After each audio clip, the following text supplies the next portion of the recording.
And welcome to Versus Live. I'm Ross Merriam. And I'm Corey Ballmeister. And we've got Rob in the booth say, what the heck is modern, Rob? What the heck is modern, Rob? Rob will be taking all of your questions, comments, concerns, and burns in the chat. Make sure to tag at Star City Games so he can see them and send his favorites over to us, as Rob alluded to so eloquently. Yeah, that was a good intro. Thanks for stealing our thunder, Rob. Yeah. It's a special show today on Versus Live. We are playing Modern for the first time in what feels like 17 years. I'm not sure. It seems like it. I did the math. I might have not carried a one somewhere, but I think it was 17 years. No, I think you're 100% right. Yeah, with Modern Horizon 2 coming up, we figure we should have one last hurrah before we play it in 17 years from now. So, just in time for the entire format to change. Just in time for everything to be flipped upside down. If there's going to be, a new set that's presumably going to eject a bunch of new cards and strategies into the format, it's a good idea to take a survey and see where the format is now, so that you have a good idea of which cards are going to slot in well into certain decks, what roles they're going to play, and so on. So, before Summer Hogak gets printed, This one, I heard a rumor. It's Delve, but from Library. And then the other Hogak is reprinted as well, so you're going to be able to delve 8 cards with your Hogak, and then if you hit Hogak, you can then again delve it from your graveyard. Yeah, because it's not legendary this time. Yeah. It also gains 3 life, draws a card, and lets you put a land from your hand onto the battlefield whenever it enters the battlefield or attacks. Yeah. It's a Uro Hogak. Gak is back, baby. Oh, please no. Please no. Yeah, I mean, honestly, though, how many cards do you think are going to be printed that are either going to have to be banned or like just get another card banned? Yeah, exactly. Like I'm saying 2. I think 2 cards are going to have to be, I think that's a good estimate. Dealt with, Because I think it'll be lower than Modern Horizons 1. But I don't think it's going to be 0. Yeah, I don't think it's going to be 0. But will it be just a Hogak? Like, I mean, I just remember Barcelona right before that. Like, okay. We're just all sitting around, best players in the world just practicing. Like, okay, what should we play? And we're all just contemplating. And you'd think, like, we had a lot of decks in mind. We're like, I don't know, man. I think we should have 3 Leyline of the Voids in the main, not 2. Like, that's the whole thing we were contemplating the whole weekend. Like, it was awful. And then you show up and some people have 4, and you're just like, oh, man, we're so stupid. No, we were the geniuses. We had 3. A lot of people had 2, so... Got him. Just so far ahead of the field. So far ahead. 50% ahead of the field. I mean, that's what happens when you have Reed Duke, you have Huey. They come up with 3 LA lines. Well, so we are going to play some Modern. I'm going to be starting with what is among the best performing decks in the metagame. This is it Prowess? There's a couple different versions of Prowess, but it feels like over the last month or so, it has really stayed to claim as the best version ahead of Mono Red, Boros with Luris, or Rakdos, like that Shadow Prowess sort of hybrid decks that also use Luris as a companion. Really the power of a Stormwing Entity, a really difficult card to answer in this format without Path to Exile. And Path ends up being a pretty big liability in a deck that wants to cast a lot of spells, but also a pretty big liability now that all of the Prowess decks have a big pile of Horizon lands. You almost never get them to flood. They draw, a Fiery Islet or a Sunbaked Canyon if they're Boros, or some combination of them in Mono Red. But usually they can just cash in an extra land and get another card. So Path Exile really becomes, an even more devastating 2-for-1 because that land is being converted into a random card. Yeah, Stormwing Entity, just the combination of it being 5 mana, the fact that there's so many free spells that you can get on a Lightning Bolt range. And even in Historic and stuff.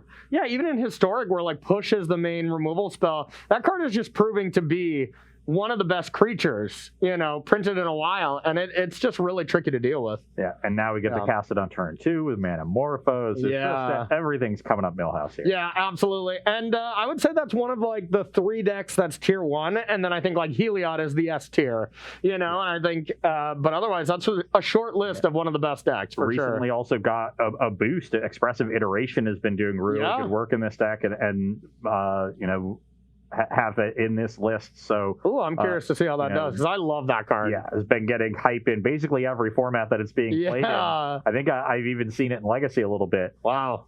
Not sure if it's necessarily great there, but people just want to try some new things. Yeah, doing good work in Standard, Historic, and Modern, and this is probably the best possible deck for it. Such a low curve. Really want that card advantage, sort of replacing Light of the Stage. Yeah, no, that makes sense. So then for me, I'm going to be playing an Aspiring Spike Brew. This is the copycat combo with Ephemerates, the Soul. What is it? It's technically? Cat Herder. Cat Herder. Okay, of course. How did I not know that? Just got copycat according to Cedric. Of course, It's just got Cat Herder. change the thing. The overlay. It's Cat Herder. having a mutiny on Versus Live today. We're Too naming good it of a Cat deck Herder. name. That is a good one. How do you herd 700,000 cats?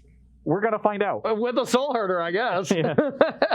No, but this deck I think is a little bit more on the fringe, especially on Magic Online, because once again, this is a copycat combo deck, which makes it really tough for the clicks on Magic Online. So it's tough to have a lot of success with it there. That's why I really wanted to just play it in real life, so I can just say, you die, you know? Now, you're going to have a lot of removal to disrupt me, so my combo is going to be rough. Yeah. So I'm a little afraid, but... Normally, you think a deck like Splinter Twin with the Deceiver Exarch against Lightning Bolt, you're pretty happy. They need 2 removal spells to kill your 1/4, but when you're comboing with Sahelia Rai, you can just send damage at the Planeswalker mid-combo, and you have to -2, mid-combo, put Sahelia down to 1. So just a Lava Dart in the graveyard, no mana up is good enough. Yep, that's going to be tricky. So, you got so lucky this last week. It was on Tuesday. Put the cards in your deck to draw them, unbelievable. Well, you drew just them, so that was impressive. I think I can keep this. And we'll be mulliganing my No Lander. No Landers? Yeah, that's probably not good. I mean, I was on the draw. I got my Corey thinking cap on it. I could draw a land. So Ross, question, is Cat Herder 1 word or 2? I would say 2. The Cat Herder. All right, Rob, you got any early questions from our lovely audience? Are they just excited about Modern? Are we hyped? Well, I did have a burn. Somebody asked if the only cards that SCG has available for Modern are, Felidar Guardians, but then I reminded them that you're just you. Hey, I brought them from home, okay? If we're out of these cards, I'm bringing them from home. You know I own a copycat deck. That's a default we can play at any point. Oh, too good. I still have them at home, framed. Actually, that's a lie. After I won the GP with them, we ripped them in half because we thought for sure we got them banned, me and Ben Friedman. And then they said they didn't ban them, so I rebought them. And then they banned them. And then they banned them, and then I ripped them out of spite. So pretty normal stuff.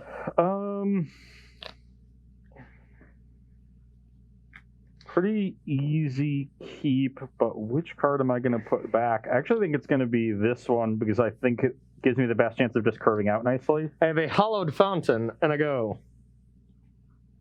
Okay, I will play a Spirebluff Canal on a Soulscar Mage. Wow, you have 1-drops? That's not cool. All right, I have the all-powerful, all-seeing Wall of Omens. Pass to you.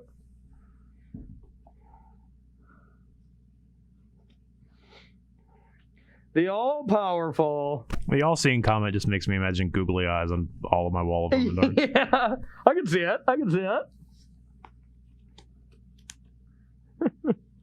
Yeah, you have to put them up on that, what is that, a Florahedron? Esteus wants to know, Corey, can you explain where the other 20 cards of your main deck went? I'm sure he just dropped his Omen of the Sea on the ground somewhere. Yeah, and God, they've actually just been Rob has just been telling me I cannot play that many Yorion decks anymore. He's sick of building them, so I've been put on a short leash, Now, what actually happened? Was Corey played with the Own of the Seas that we have in the studio so often they have disintegrated. Yeah. SCG refused to give us more. Yeah. Once again, I keep bringing them from home. Swift Spear attack. All right, I will lock. Take one. All right. 19. Play a tapped Steam Vents and pass. All right. Not a great second turn, but... Not the best I've ever seen in my entire life. But... Not the best I've had in my entire life. I have a card that's probably pretty good against you. I got Noriok Champion. And I'll pass. Has anyone ever told you that you're a jerk? No. Well, I know that's not true. Unless you count yourself. Yeah, which I do. Okay. Scalding Tarn, get in there. Yeah, I'll block. Okay, I will bolt the Wall of Omens. Okay. I'll respond. Am I getting ephemerated? You're getting ephemerated. You gotta get them ephemerated. Bow, little offspring. Anyone? All right.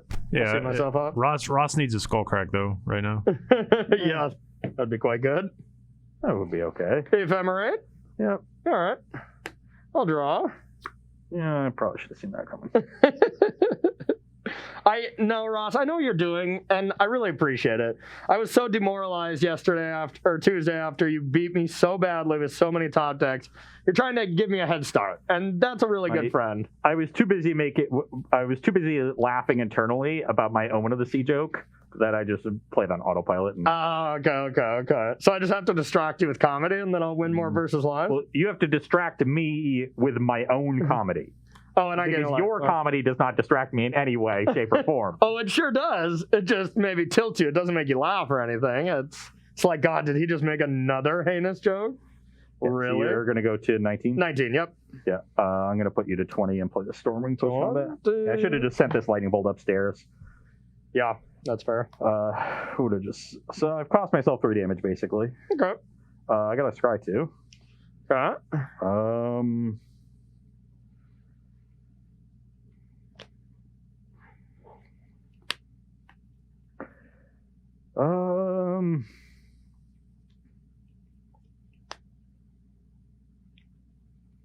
Stormwing Entity, once again, looking quite strong.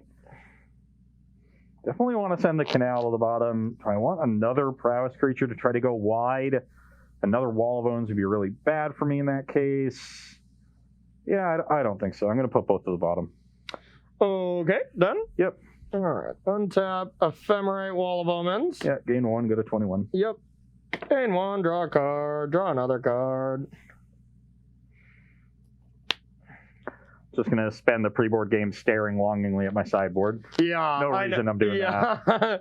I was also staring longingly at my ices. Yeah. That's a card that Aspiring Spike has been playing a lot of recently. Yeah. Just because he really is down on Path Exile against these prowess decks. Yeah. It's been looking really good. It does seem really good. There's not much Death and Taxes around these days like there was 5-6 months ago. Yeah. Which is where you really get punished for playing on Thin Ice against Ghost Quarter and Field of Ruin. That makes sense. All right. I'm going to sack this. I'll bring you back down to 20. Don't worry, I'm heading back up. Always what you want to be saying as a prowess player on turn 4.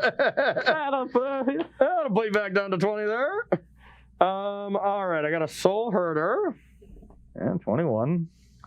And end step, I'll blink this. Thank 22. you. Draw. And actually, while you're still tapped out, I have nothing. Okay. Okay, and time to see what the new hotness is about. I'll cast Expressive Iteration. Okay.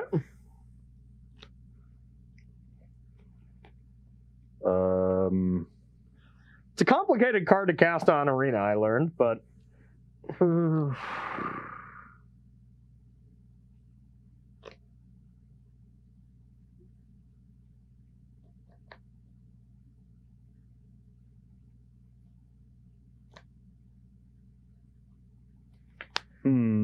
Yes. How ham are you going to be going this turn? Not very. So more like a Cold Town? This one's definitely going into my hand. Okay. Scalding Tarn is definitely going to the bottom, which means this one gets exiled. It's exiled face up, right? No, iterations from Strixhaven, not called on. Oh, sorry. My bad. A bolt. A lightning bolt. Okay. I will play a Fiery Islet. Okay. And I will attack with my creatures. Attacking with creatures? And you played one spell, correct? Yep.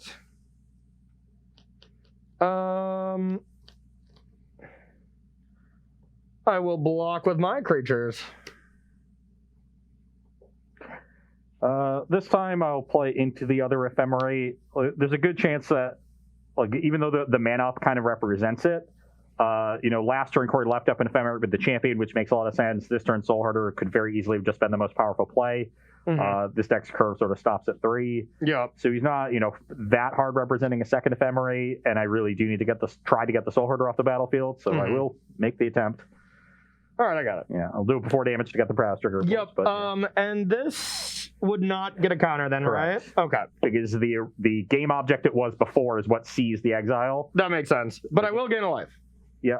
23. Which I guess, so yeah, and then you take 5. And then I take 5. Yep. Brings it 18. 18. And then I'll pass the turn. Alrighty. I will ephemerate Wall of Omens. Thank you for that. 19. A draw. A draw. I guess this goes here then. Yeah, you put it in your graveyard when you should have put it in exile, then put it in exile when you should have put it in your graveyard. Any questions? AMA. Professional. Yeah, I'm professional. No big deal. Now, let's start with not the best turn for us this turn.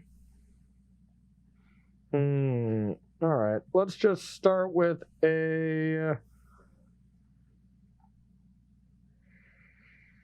don't even know if I care about those. Yeah, I guess I really don't. Okay, we're gonna start with a Boogler. Go to 20. Tab 4. Okay, I will take a Watcher.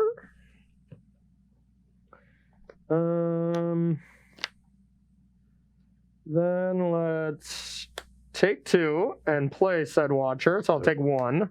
Down to 19 then. Yep, this comes into play tapped. Hideaway is 4, right? Yep. Okay. You played a lot of Windburst Kites, you should know. I did, but I forget, of course.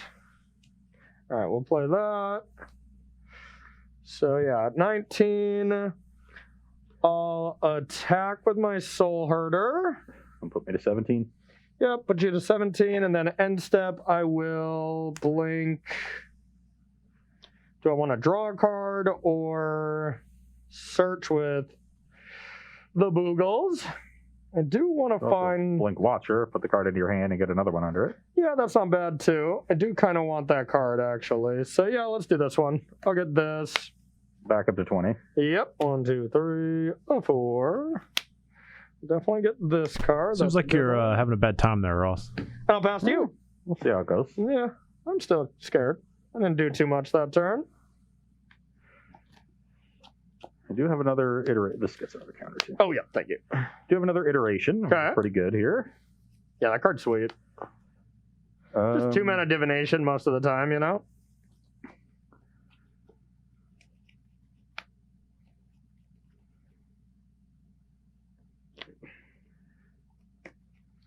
An Optaru.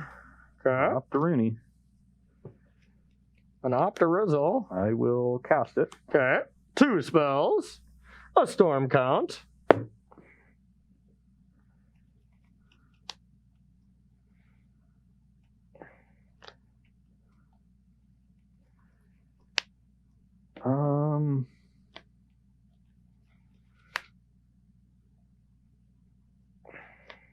I'll leave that on top. Okay. Play a land. Okay. Get in with my creatures. Same blocks as always. I'll go to 16 and bolt the Soul Herder. Okay. So that's a 3rd spell. Okay. So that'll deal with the wall finally. Yep.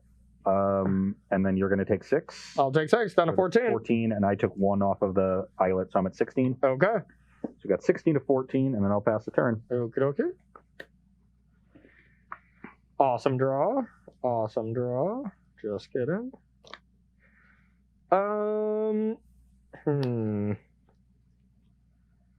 Let's go with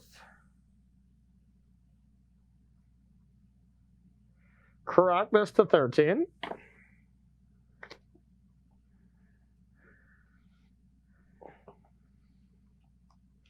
Don't need a lot of red here, so I might as well just get another blue or white. I think this is fine. Forgot to read that card. Which one? Screwed up again. Huh. Don't worry about it. Okay, okay. I'm sure chat is already making fun of me for it. Good, good. As they should. As they should. Now, let's go with a Glasspool Mimic. Sure. I think I just want to copy the Auriok Champion to try to gain some more life. So Auriok Champion, I'll go to 14. And then let's attack with the team. Attack for 5. I'll go to 11. And second main, I'll play Skyclave and take the Soul Scar and go to 16. And I'll pass to you.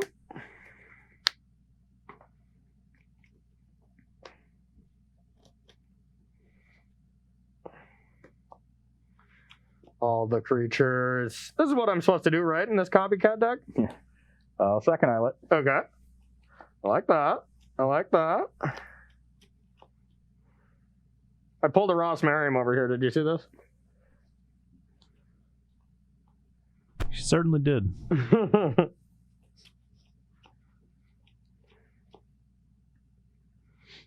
It's called Getting Lucky. I drew the best possible. Or not. There's a lot of Ross Merriam-like effects.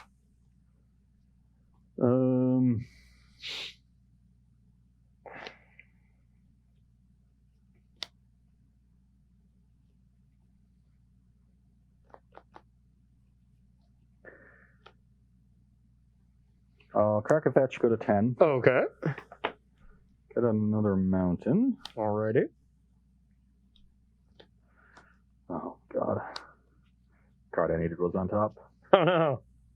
What was it? You can tell your bud. You can tell your bud core. Anything.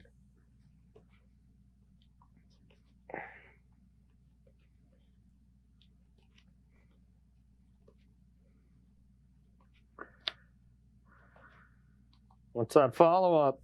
Is it going to be good? Oh. All right. All right. It's going to be cracking an Islet, though. All right. What a fiery conclusion. And I'll attack with my creatures. Okay. I will block with this. I will...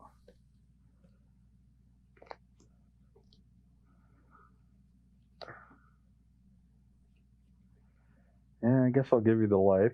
A Wild Slash Skyclave Apparition. Does that have some sweet text or something? If I have a 4-power creature, damage can't be prevented this turn. So I could have dealt with this champion last turn, so I had it, which would have prevented you from mimicking it. Sure.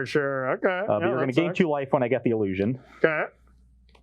But I want the illusion. Okay, that's pretty bad for me. I am also going to Lava Dart the Watcher of Tomorrow. Okay. The 2 life brings you to 18, and then you're going to take 5 from the Storm Ring, go to 13. Yep. All right. And then I'll pass the turn. That was not great. Now I have the Lava Dart in the graveyard, so Corey can't just combo me out of nowhere. Yeah, I'm pretty far away from that one. All right, I will attack. For 2 brings me to 8. Yep. And I got a pretty sad turn here.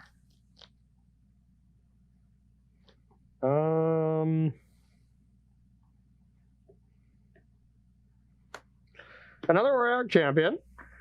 You go to 14. Yep. And I'll pass to you. I'm at 8. 8 to 14. Okay.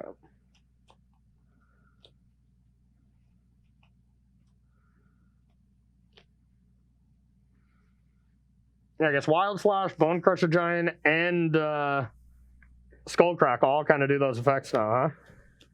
Yeah. Kind of gross.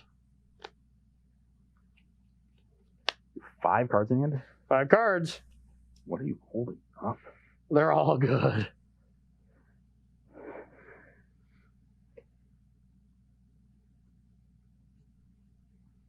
Just trying to think about what Corey's hand is like. You know, it certainly doesn't have more like Skyclave Apparitions. I think he would even play with like Glassful Mimic, copying this, would play Watchers, could have a 3rd Ephemerate. Might have wanted to main phase that, given that he only has 1 good target for it. I got 4 Aether Vials. I mean, would have probably played some Aether Vials. I didn't want to play him out of shame. Yeah.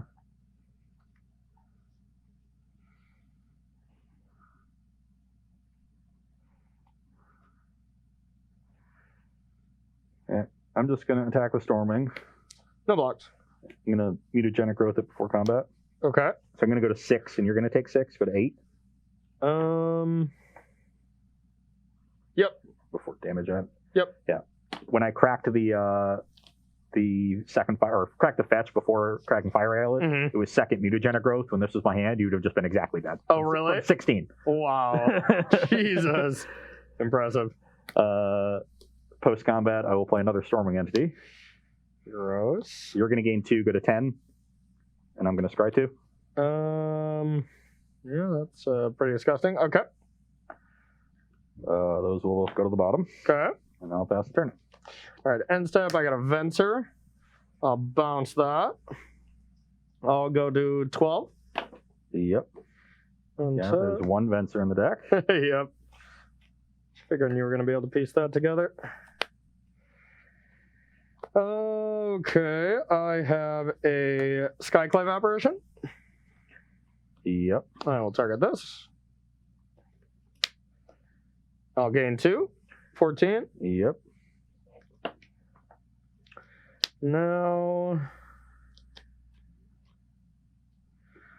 I'll get in there with these two. The Boogleberry and Venser. The Electric Boogaloo. Take 2. Return of the Boogaloo. Yeah, I'll go to 2. Okay, then I have 2 Aether Vials. Go ahead. I pulled a Ross as in drawing late game Aether Vial. Also, there was a comment from Lord Vel that said Ross is really showing his lack of prowess in piloting this deck. Hey! VIP them.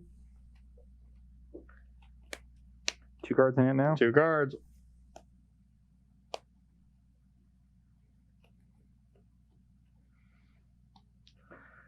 And I just know Storming Entity, right? Yeah. Yeah. Play a Swift Spear. Okay.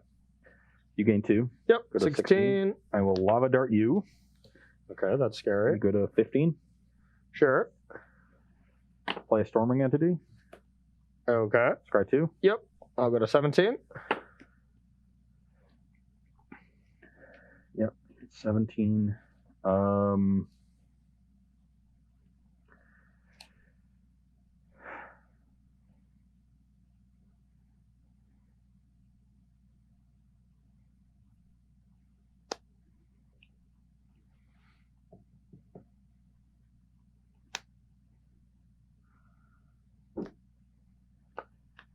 Yeah, 2 on top. Okay. Tapped and pass. I'll kill you! Bang, bang! Hooray!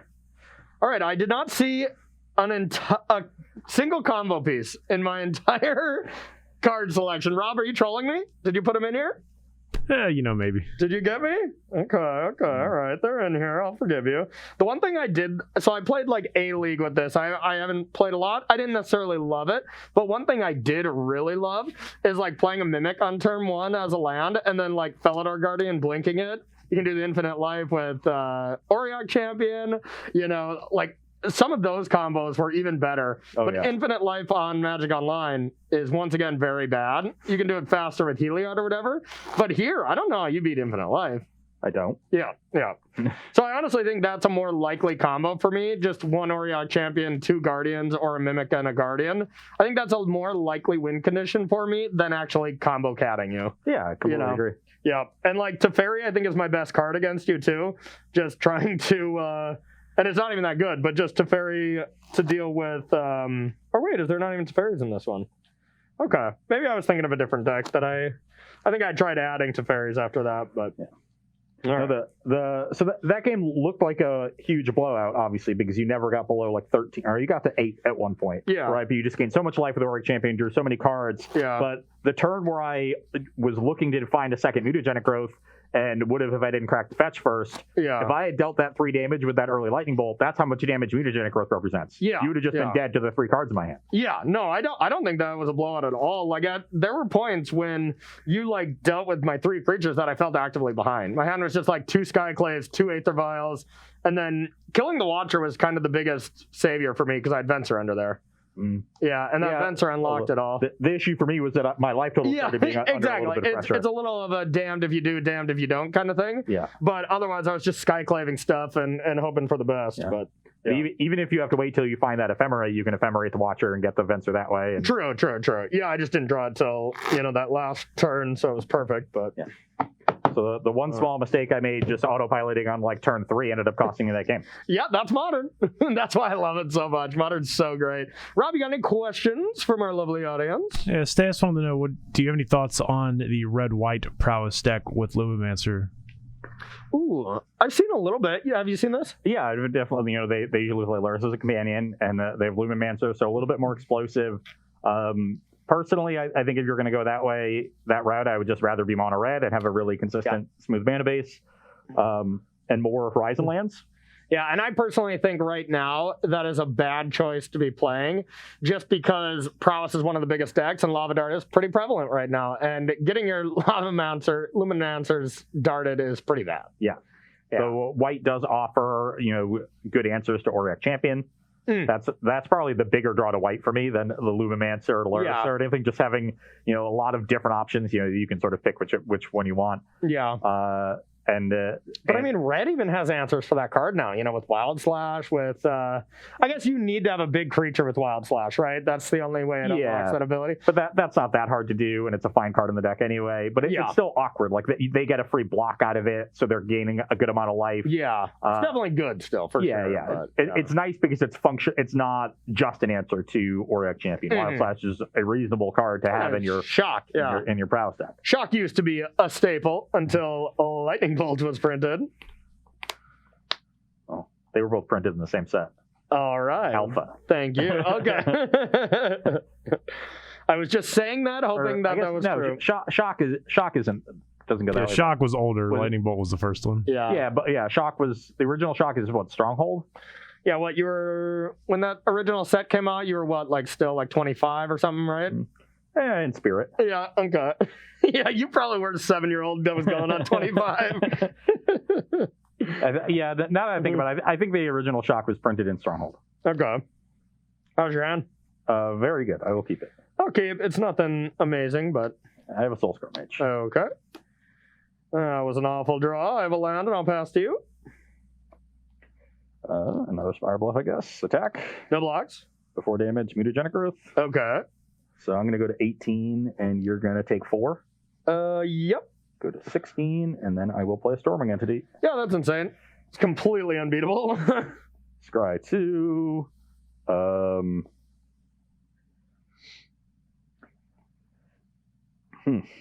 Definitely don't need this land.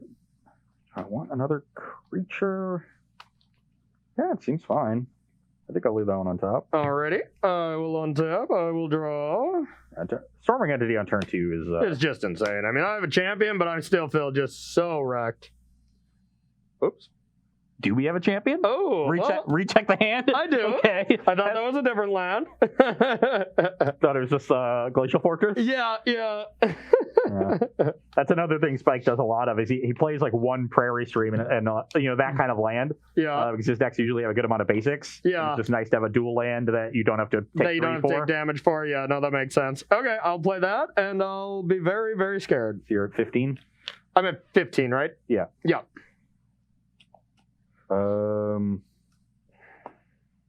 I will fetch to 17. Okay. Get a mountain. Okay. I will play a Swift Spear, put you to 16. Okay. This is all fine. Everything is fine. I don't see a possible window that I can get out of this, but... You're 14, right? You took 4 and 2 touches? I forgot to fetch on turn 1. So 16 to 15. So down to you're 14. Then I play Swift Spear. You go back into 15. Okay. Yep, you're right. I'll attack with my creatures. I'll block one of them. I will play an Opt before damage. Okay. To find a Wild Slash. Yep. That can go to the bottom. Okay. I don't even think you need it at this point. Well, that's a Wild Slash. Oh my God! What do you know? The Ross top decks continue. I will slash you. So Wild Slash puts you to 13. What am I, like 2? and then this is There's 5 not a plus draw 3. I can possibly have to get out of this. You're at 5. I'm about to play a tap 2-1 as my response. Maybe deal with one of your creatures. No, yeah. You're at 5. It's not like I only have 1 card in hand. What could it be? What could it be? That's possible? Just the best possible? Yeah, absolutely. Yeah, I'm not being that drawn without any pass or on thin ice. You know, if I have on thin ice, it's a possibility. I was only going to deal you 5 points of burn and attack for 15 next turn. Yep. No, not bad. Not bad. Yeah, okay. Well, that's one. Yeah, I don't even think you needed a wild slash there. I was dead. No. I was dead. All right, everyone. That's going to do it for our first 2 pre-boarded games. Now we're going to head to the sideboard, see what kind of nonsense we got for each other here on this special edition of Modern. Don't go anywhere. All right, everybody. Welcome back to sideboarding here on Versus Live between Jeskai Copycat, Cat Herder, and Is It Prowess. From my end, Watcher for Tomorrow seems like an awful card. I'm even leaving 1 in, but Saheeli Rai is pretty bad too, so I want to trim on that. You really only want to see like 1 a game, and maybe, like I think my best outs to win is just Infinite Life, like I was saying. I think that's my best chance here. So bring in another Auric Champion, quite good, and then the main card that's excellent here is On Thin Ice to deal with that pesky Storm Herder or Stormwing entity. It's just such a problem, but I guess I could bring in Damping Sphere against you. Maybe that's good. I doubt it. You think so? Stopping your prowess stuff, that's not... You're also trying to play multiple spells. Yeah, a lot of turns. All right, I'm bringing in 1. I'm bringing in 1 for that last Watcher because that card is bad. It is a 2/1 that comes into play tapped. Tapped. I can't block. It's awful. Okay, what do you got for me? I was thinking about trying to bring in this Stern Dismissal, like bounce On Thin Ice and get you all in 1 turn, but I actually think bouncing my own creature in response to On Thin Ice is better. Yeah. Which is what Vapor Snag can do, even if I have to lose the life. Fair. So I'm just going to keep it like this. Complex Return is obviously the card of my sideboard I want the most. Deals with Auric Champion. Yes. And Mutagenic Growth, I think, is my worst card. Basically, the only creature I need to get through with it is Wall of Omens, and usually you can set up a turn where you just play 3 spells and get through it that way. Yeah, and if you're really trying to think of ways to get through Wall of Omens, I think, you can spend that energy focused elsewhere. That's probably not Complex Return actually does that too. When you block a 1/2 and a Prowess creature and I cast K Return. Exactly. Same thing. Yeah, Wall of Omen is actually just probably my best 2-drop to start on turn 2. Auric Champion is insane as well, but it's somewhat of a liability to actually try to block with that card. Any damage you soak up while you're just drawing cards is fine. Yeah, that's fair. And Wall of Omen's put in some work in the first game. But Ross, I have to ask you a question. How good does it feel to be playing Modern again? It feels great. I love Modern. With the exception of having to activate fetch lands. Yeah. If only there was someone... Rob, can we get you to not only answer questions, but can you, search our library for fetch lands and stuff from now on, too? We're going to need an intern for that. Yeah, we do need an intern for that. Absolutely. Can we put in, a requisition form to get a Versus Live intern? That would be great. That would be awesome. At Cedric A. Phillips on Twitter. Yeah. At Shaheen Sarani. No. We got to send this one to Cedric. So make sure everybody get on Twitter. No. Shaheen becomes the intern. There we go. At Cedric A. Phillips, tell him you want to see Shaheen Sarani as a Versus Live intern. I think if we get us 10,000, that should be enough. Yeah. Just to get us coffees, shuffle our decks for fetch lands, sideboard for us. Well, we better not leave him in charge of that. Interns don't know unless we're playing Esper Control, which we never will. Yeah, no. It's never tier 4 day on Versus Live. All right. I'm going to be going first here for our third and maybe final game. We'll see here. Okay. Kind of saved by the end there. Would you say you were saved by the bell? I wouldn't. That doesn't make any sense. I don't know why we'd say that. I'll try it. I will keep as well. I got a vial. Past you. I kind of forgot I played these cards on turn 1 sometime. I also literally forgot that card was in your deck. I probably should have brought a Braids in. Yeah, and it's not that good in this deck, to be fair, but it is still a good Magic card. I have a Swift Spear. 19. Pass turn. I have a counter. I have a Flooded Strand. I'll pass to you. Okay. Not sure if that deck plays 1-drops or not. I wouldn't mind a Thraben Inspector or 2 in that deck. Oh, me too. Thraben me down. But I'm going to fetch for a mountain, bring myself to 19, and play a Sprite Dragon. Sprite Dragon, okay. Attack for 2. Okay. 17. 19 to 17, I'll pass the turn. I'll go to 16. Rob. Let me get right on that. Yeah, okay. You know, just thinking what a great April Fool's episode would be. Be like one deck is just 80 Orients for Corey. One deck is just 60 Thraben Inspectors for Ross. Yeah, that sounds great. It's the only time I'll outcard advantage of your deck. Okay, I drew a decent one. I will play a Skyclave. And, yeah, let's take the Sprite Dragon, Dorit's favorite pet, and then I'll pass to you.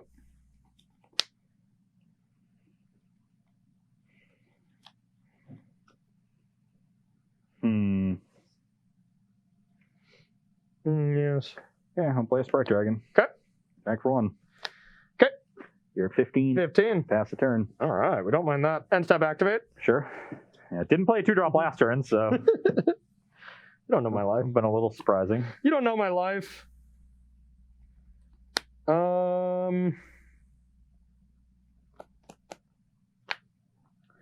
Okay, now let's go with...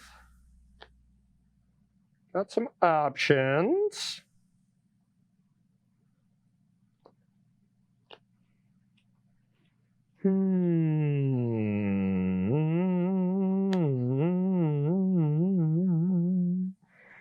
This is pretty tough.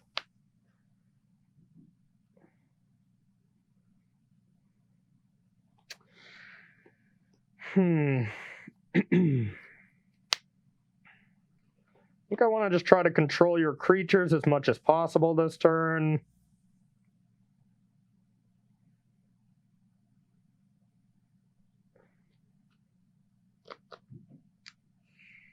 So let's go with a activate, put in a Soul Herder. Yep. Then I will attack for 2. I will go to 17. Okay, then I'm going to second main phase Ephemerate. Okay. Put a counter on this. Give you a 2/2. Take the Swift Spear. End step, blink this out. Take that, give you a 1/1. Get another counter here. And I'll pass to you. And this is whenever any creature gets exiled, right? Yeah. So this has 4 counters. Oh, wow. Yeah, because I exiled... Yeah. Well, wait, it'd be about 5 then, right? Because I exiled 2 of yours and I blinked 2 of mine. So it's 5. 2 plus 2 is 4. Yeah. I've watched Barney. Yeah. Okay, pass to you. Not the Count from Sesame Street. I've watched Barney before, please. It's two days in a row the Barneys come up in random conversations. As it should be. Yes. Rightfully so.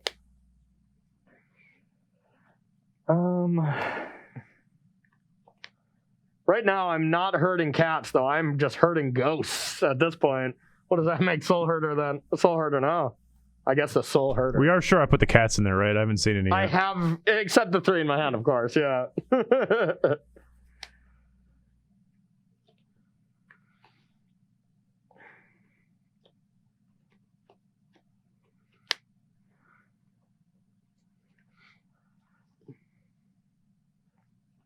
As I suspected, rebound is in May.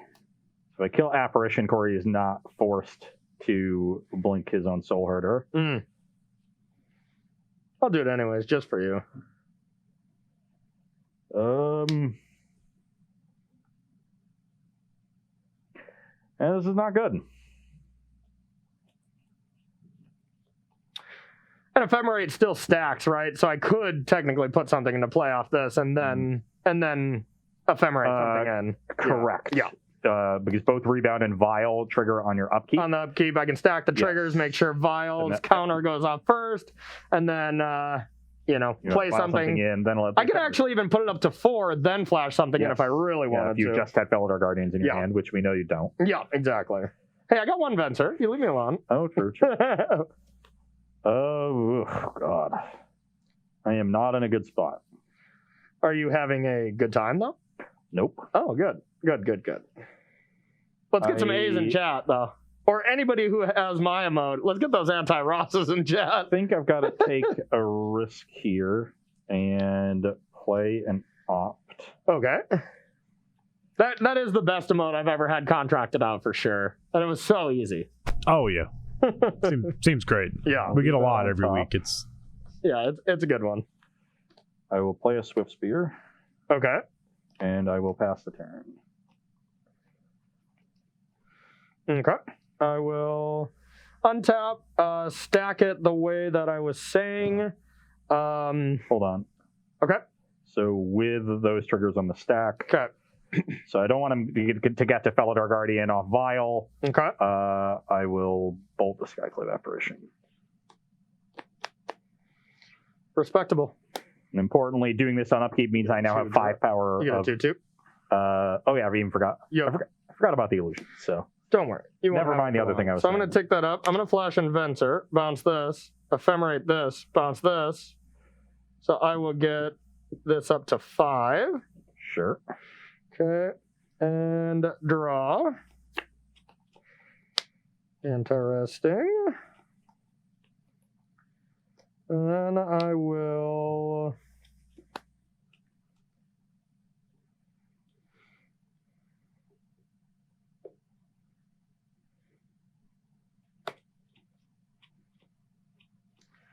I'll get my Boogle on.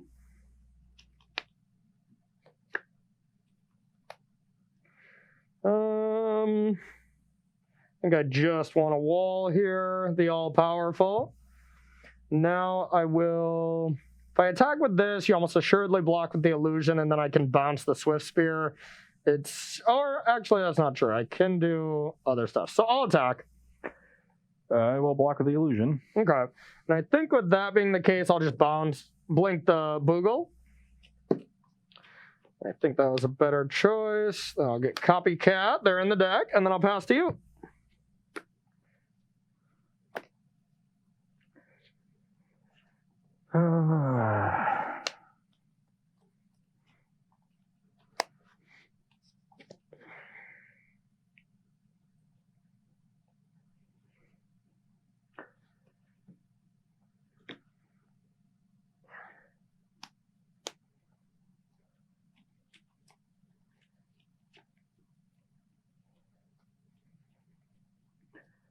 Not good. It's not good, chat. I think chat's loving it right now. And chat wants it. You know, at this point, they just want it, you know? Copycat. Copycat. Or maybe it's just I want it so much, I'm carrying it in. I was going to say, to be hundreds of fair, people. the discourse in chat at the moment is mostly expressive iteration versus light up the stage.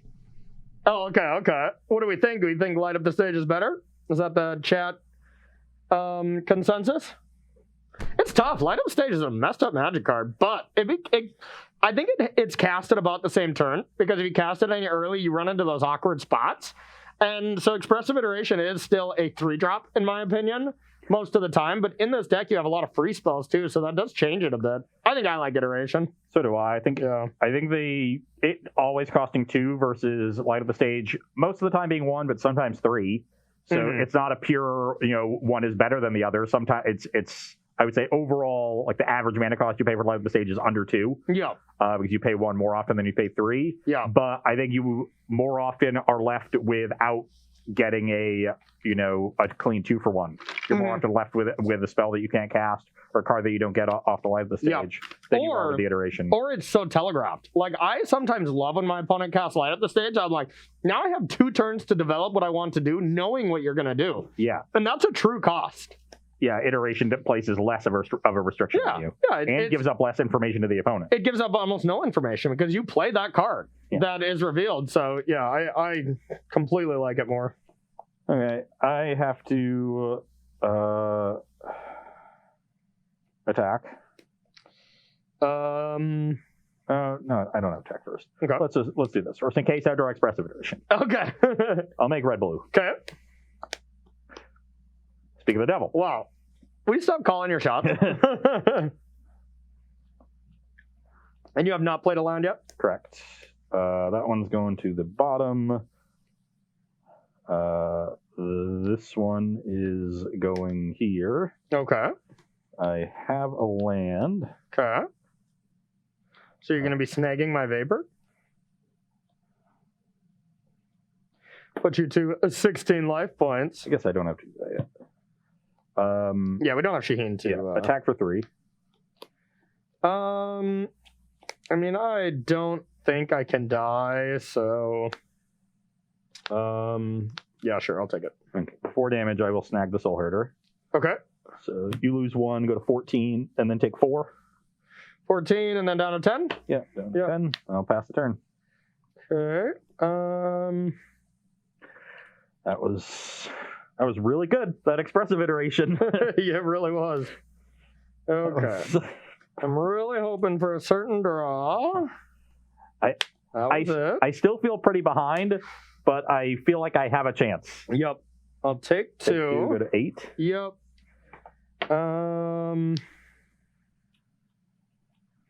Now, let's see exactly how I want to do this. Okay.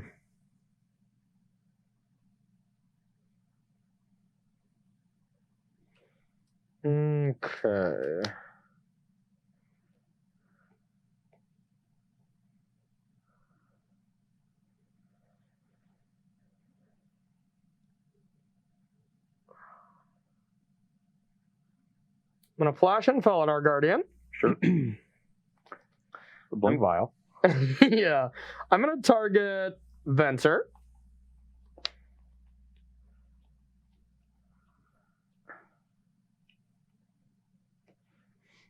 That is fine.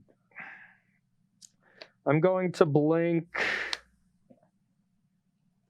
This was very much a reason for leaving the fetch untapped, by the way. Yeah, If I attracted on my turn, this play would be very good, because Corey clearly has Sahili in hand. I was going to upkeep, flash this in, and bounce your land. You are correct on that.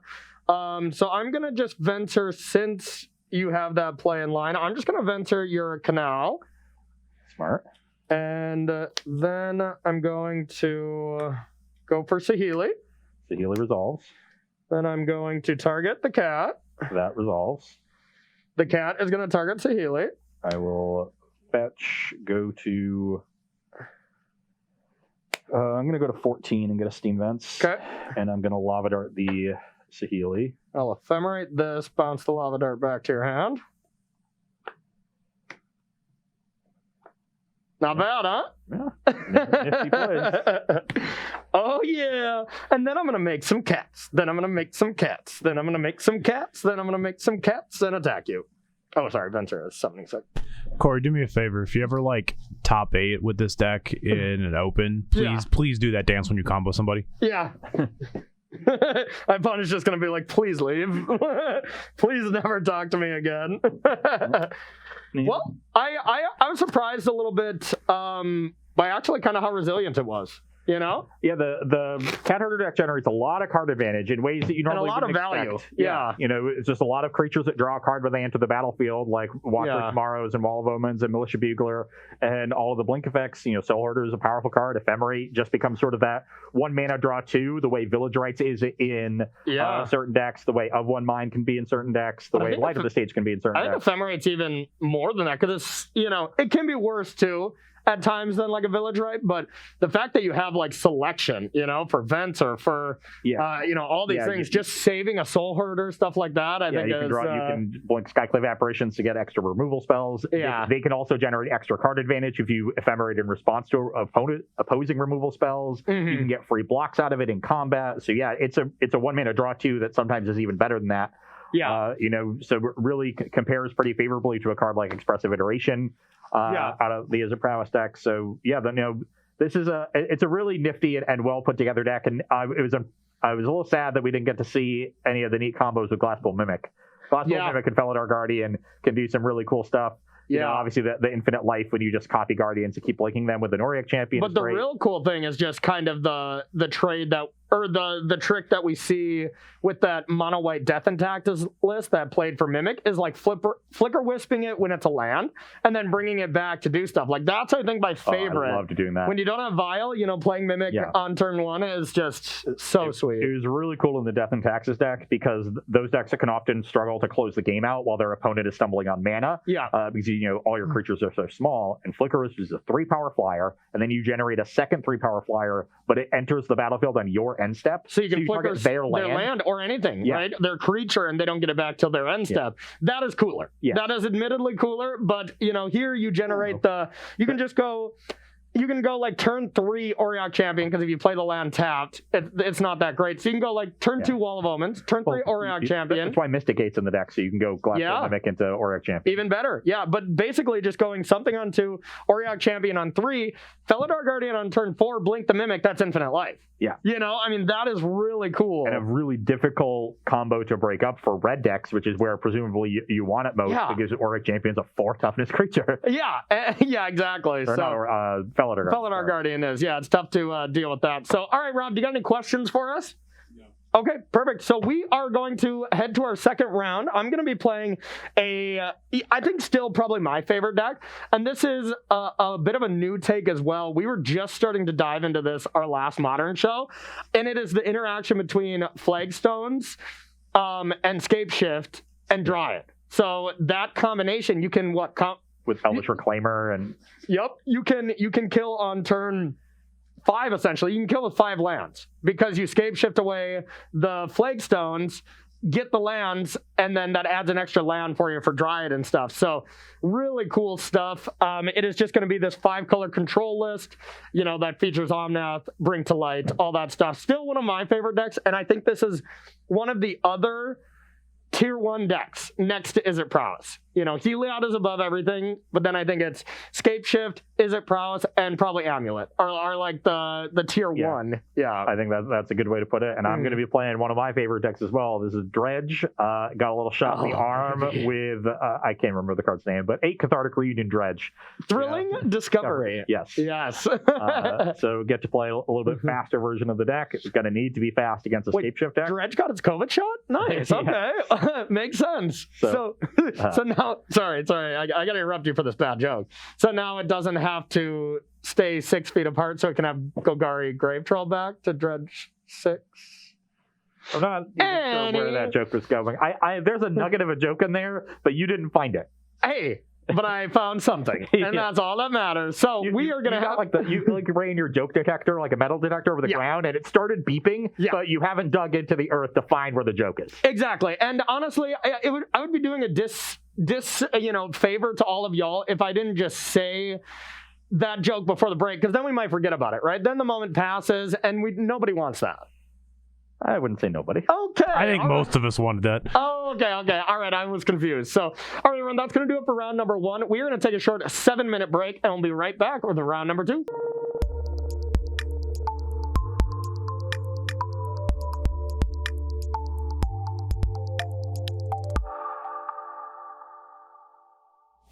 All right, everybody, and welcome back to Versus Live. My name is Corey Baumeister. And I'm Ross Merriam. And we got Rob in the booth. Say, copycats are the best, Rob.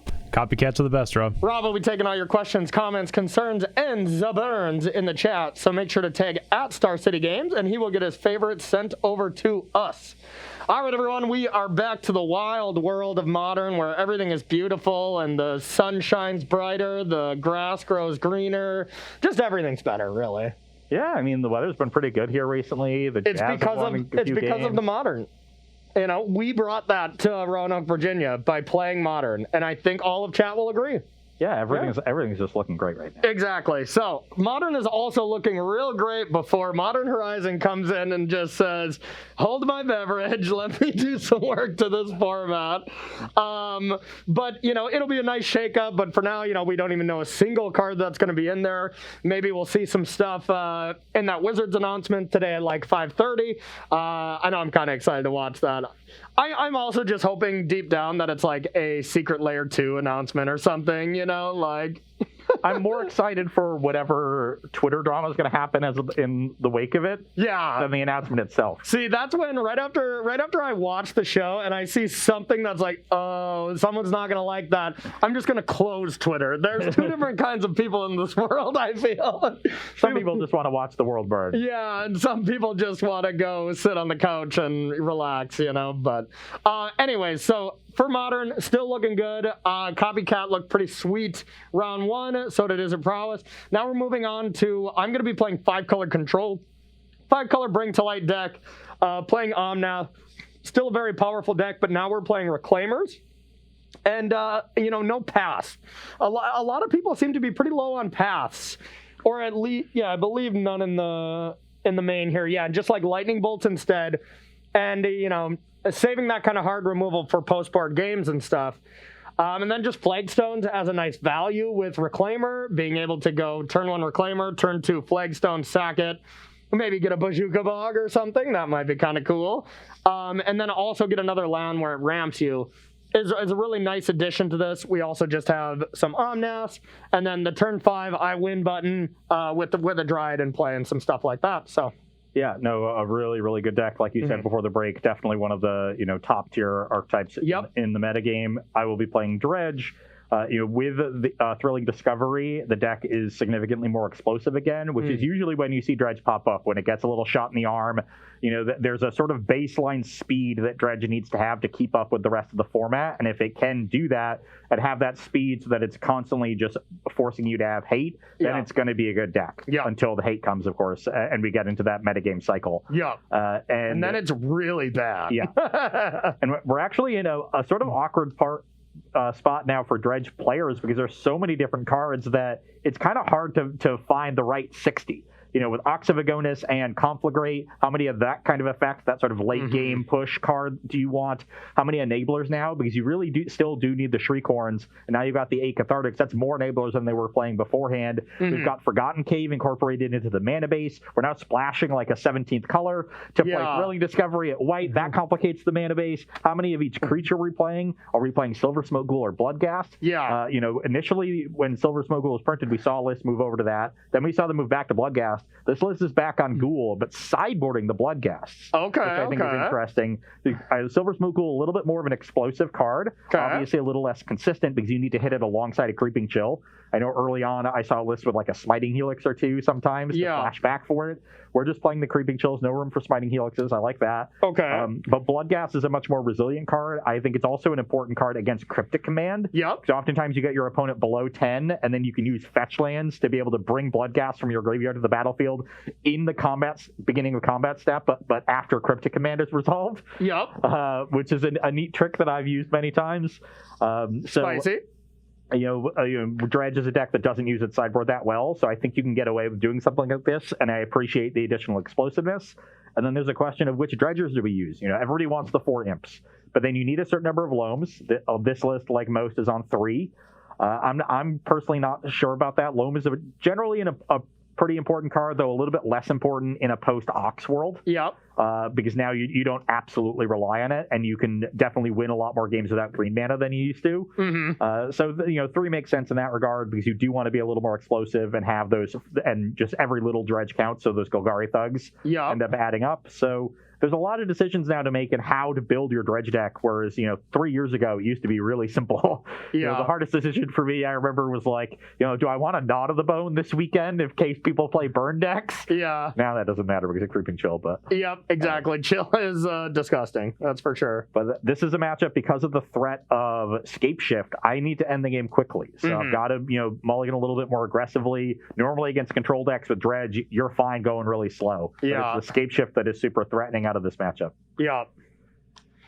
All right. So Ross, real quick. Yeah.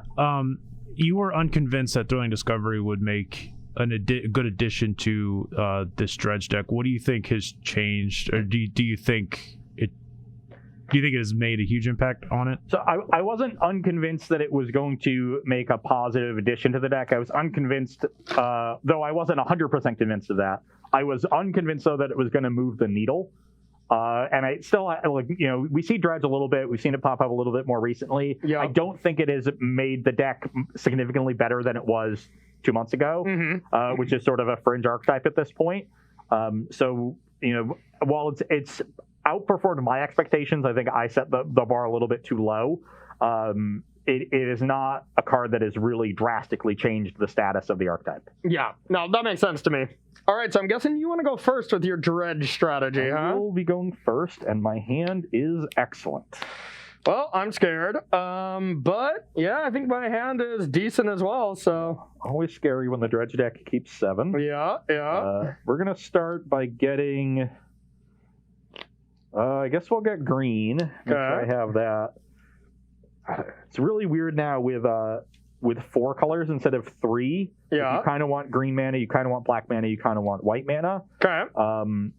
But you can't really get any source of not red mana because you have double red Conflagrate and double red Ox. Yep. So normally with 4 colors and fetch shock lands, mana bases, we've seen this with like 4C Shadow, you just get the 4 colors across 2 lands. Yeah. But that's really hard to do with Dredge. It really is. You don't want to put like an overgrown tomb in your deck. Yeah, no, not really. Okay. They got to all kind of produce red. I will lead on a Shriekhorn. Okay. Pass the turn. All right. I will draw. Then I will crack Misty. Going to 19. Probably going to 17 if we're being real. All the options really when it comes to this deck.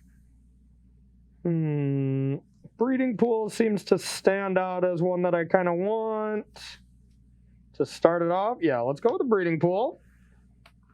Do we have the goods? We got the Reclaimer. Yeah, that is the goods. That is said goods. Bang. Pass to you. Okay. On your second main phase, Yep. I will mill myself for 2. Okay. Ooh, are we going to do it? Oh, don't you dare. Okay. Okay. Just an Archimedes. You do it on second main just in case you hit exactly Narcomoeba. And I've done it before. yeah, I bet you have. It used to be a dredge aficionado, huh? Upkeep, I will mill myself for 2. Okay. Okay, didn't hit a dredger. All right, we like that. Draw for turn. Crack a fetch. Okay. Let's go to 14 and get a Sacred Foundry. Okay. And then I will cast a Cathartic Reunion, discarding Stinkweed Imp and Golgari Thug. Okay. Gonna Here try we to go. just hit the goods right now. I'm scared. Little awkward to have the Narcomoeba on the end step. But Okay. Dredgy dredge. First dredge. There's a Narco. Second dredge. Okay. Wow. And you got one more dredge. It's got to be good. Yeah. Ugh. That was not great. We'll take that. Back for 1. All right, I'll take it. It's 16. Yep. You're up. Okay. Well, that was an interesting draw, but unfortunately, I think my turn's pretty scripted. I think I just have to bog you here. I'm gonna take a peek at my exact list. The ox sort of forces the bog here. Yeah. Yeah, it really does. And the part that is extra awkward is I drew it. So I kind of wish it was in my deck right now. So I'm gonna have to bog you, and I will attack for 1. I'm at 13. Pass to you. Good news is I still have all my chills and ghouls left. Yep. Don't think I have a ton of dredgers, but I'll mill myself on a feed. Good. There's a chill. Put you to 13, me to 16. Yep. I'll draw for turn and hope it's another Cathartic Reunion. Okay. It was not. Wow. Playing Crack this Mire. Okay. Wondering if I made a mistake not getting back a loam while I was dredging. I'm going to go to 13. Okay. I knew I needed to just hit, an Archimedes there to really give myself a chance, and I maximized my odds there, but Yeah. loam would have given me a better recovery, since it's a dredger that you can just cast. And I had another fetch land in my hand, too, and a Shriekhorn activation, so you're probably going to hit some lands. Fair enough. Instead, I am probably dead unless I have a pretty good top deck in the next 1 to 2 turns. Yeah. Yeah, depending on your hand, my hand is not great right now, but we're set Mine up is not pretty either, decently. but I've got an imp Oh, yeah. and an attack. 12. Pass the turn. We love that. It's time to get scrappy. Time to get impy. Okay. Now we got some options. None of which are incredibly good.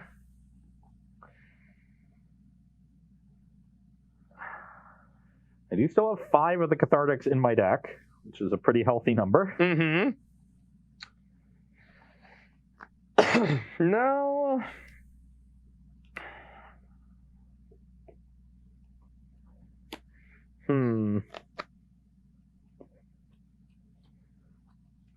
Yeah, I suppose I will play this Flagstones. That's not good for me. It's pretty awkward. Bojuka Bog is definitely just an awkward land in the deck, but yeah, and then I'll pass to you. You're out. Yep. I will attack for 2. I will take it down to 10. The scrappy phase of the game has begun. Play a Silver Smoke Ghoul. Okay. Pass the turn. All right, I'm going to sack this. So I'd get my double triggers. Flagstone will come into play first. So that is just a plains. But yeah, that can also be one of my triomes. Triome, Shockland. Yep. I think we'll go with this and then just any land. Yep. Now, the real thing is I'd like to, cast a spell, but Bog is really just quite the tilt at the moment. What other kind of lands? I can just get a Flagstones. That seems pretty good. And just keep that train going. All right, we'll do that. Untap. Nice little ramp there. Okay.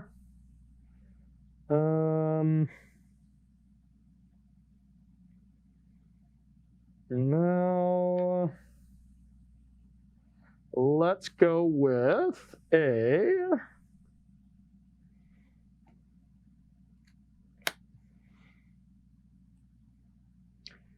Teferi. Sure. I'm gonna bounce your Narcomoeba. Can't really recast that too well. And then I have a mountain, and I'll pass to you. Ross, Estes wants to know how you would rate the following in order of how much you enjoy them: Mono Blue Aggro, Heroic Decks, and Scrappy Dredge Game. You like getting scrappy, don't you? Scrappy Dredge Game number 1, Mono Blue number 2, Heroic number 3. There we go. And the delta between 1 and 2 is smaller than the delta between 2 and 3. I drew a good one. Okay.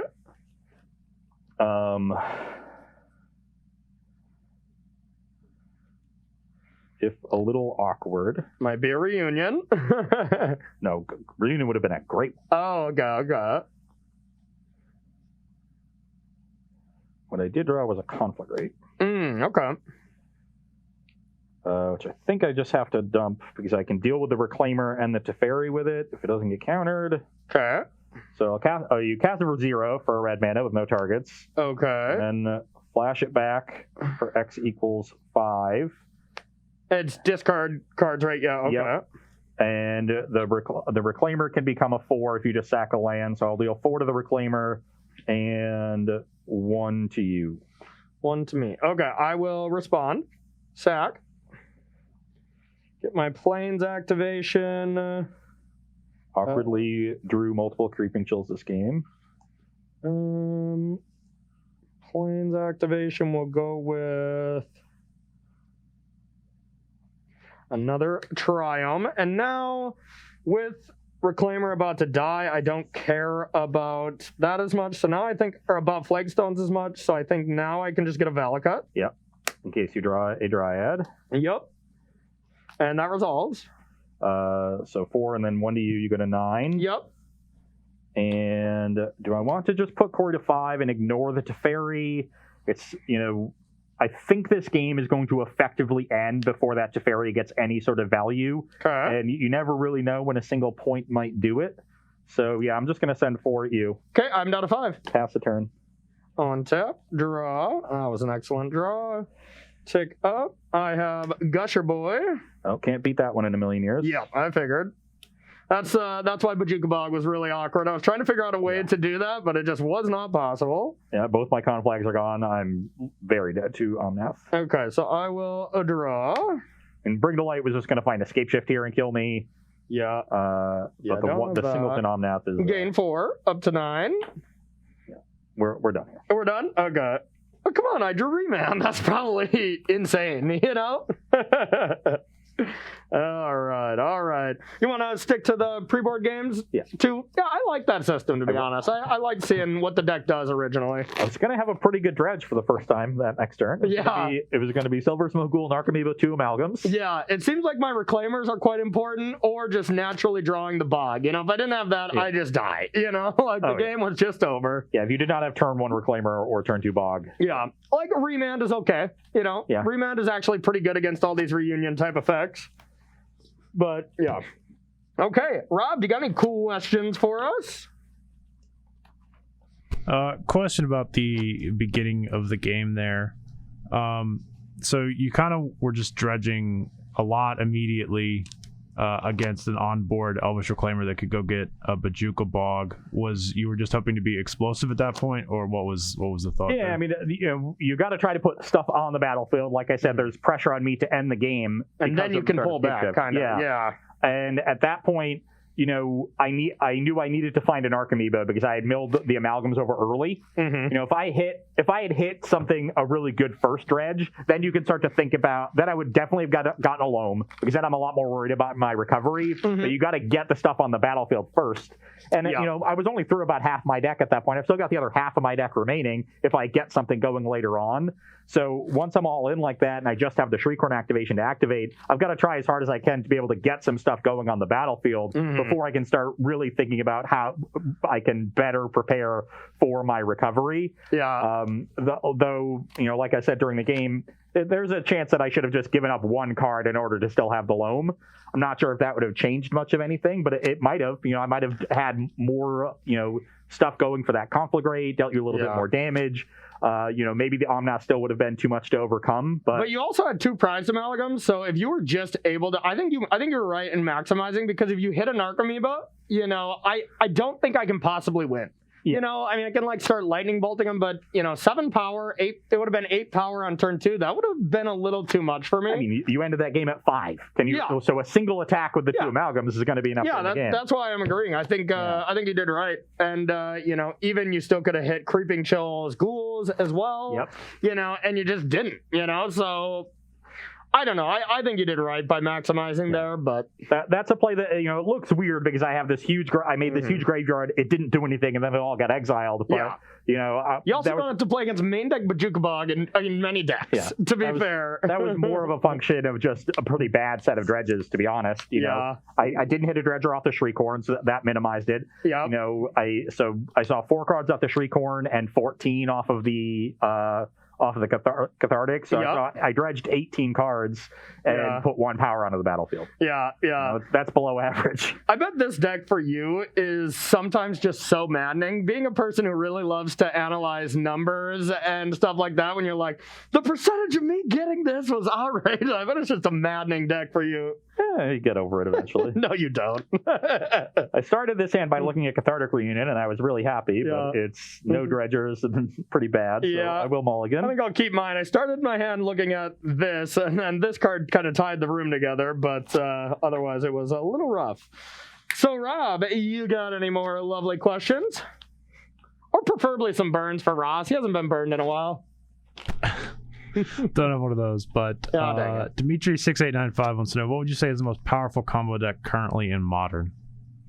Most powerful combo deck, I mean, I think the most powerful still has to be given to, the deck everyone hates in Modern of Neoform. You can die on turn 1, Well, without Simian Spirit Guide, that deck has gone a lot worse, right? Yeah, I mean, you can still... I saw somebody tweet about it last night. I'm not sure exactly how their opponent did it. Yeah, it was Zach Allen. I saw that too, and that's what made me kind of think of it. But if you can still die on turn 1, that has to be the most powerful, is just what I'm assuming. I still want to add a consistency variable when it comes For to powerful. sure. Power versus good. It's it's So different things. I would say the Colossus Hammer deck still. I think they're pretty resilient, pretty fast, and pretty consistent. Like they can't kill you turn 1, but they can kill you turn 2. Yeah, I would say that if prowess wasn't so prevalent, but I think that's a pretty bad matchup. So I would say this is the best combo deck, if we can consider this a combo deck. I wouldn't call that a combo. It is a 1-card. It's a scape shift deck. That is a combo card. It's a control deck that has a combo finish in it. Yeah. But, you're too interactive to be called a combo deck. All right. You have main deck Bajuka Bog. Yeah, because it's a combo with Reclaimer. Duh. I mean, to be fair, I've played Amulet for a long time with the main deck for Jukabog. It's still a combo deck. Yeah, I suppose Amulet is probably the best combo deck. Oh yeah. All right. Okay. This 6-card hand is. Rob is like, you idiots. Let me throw this in there to make you look good and not call you and not actually point it out. Huh? No, I didn't. I don't know if Amulet's like really great. I'll be honest. Yeah. Might be better. Also, you've been talking about Heliod, right? As like the best deck. Like, is that, do you consider that in that vein? Is the best deck. Yeah. This might be better than my hand last game. Okay. Well, bring it on. Especially because last game I had a Creepy Chill I didn't get to put back, and this time I get to put an Archimedes on the bottom. Oh, yeah. Yeah, that deck mulligans quite well, not only because like you only need a few specific cards, but you have cards you actively want to put back. Yeah. I'm going to be getting a Stomping Ground going to 17 and playing a Shriekhorn. Okay. Pass the turn. I'm going to take 2 and play Reclaimer. Pass to you. So we got 17 to 18. Yep.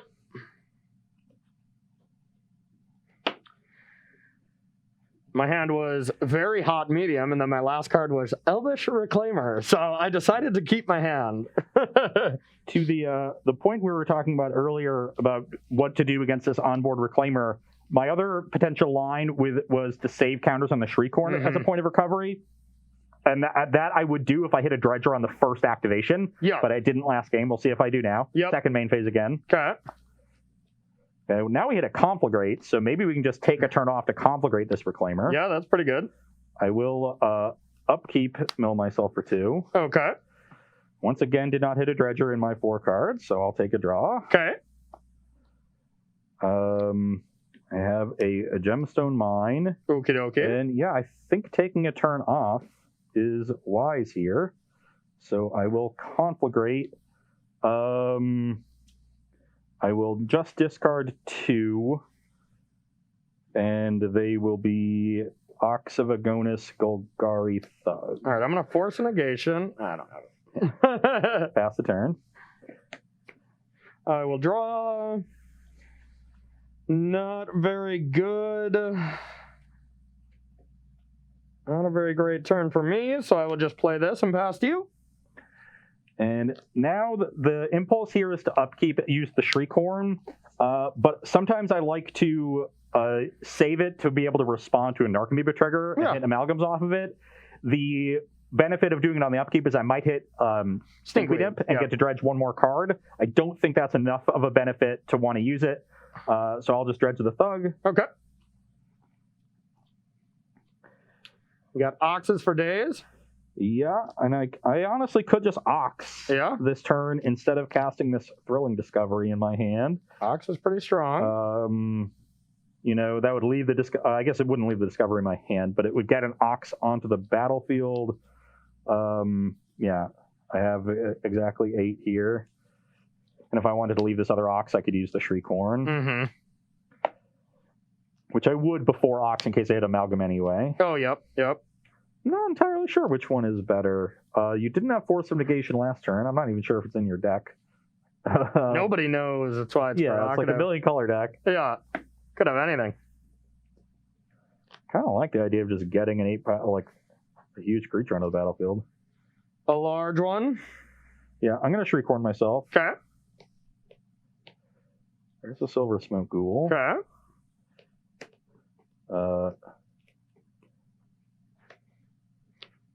It's about a half pass Ox. Yeah, it's Ox o'clock. Okay. No land to play. Good on that? Yep.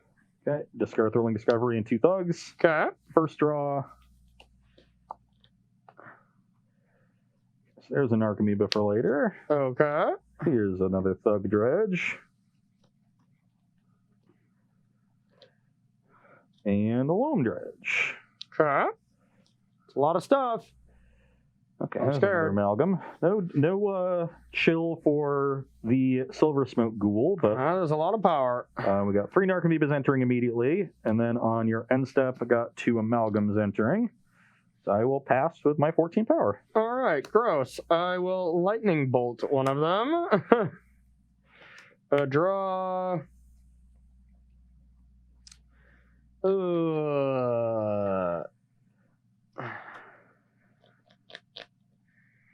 Okay, well, I drew the creature that I wanted to play a long time ago, but it doesn't look very good right now. So I'm going to crack this. 17 all. Yep. And we're going to get...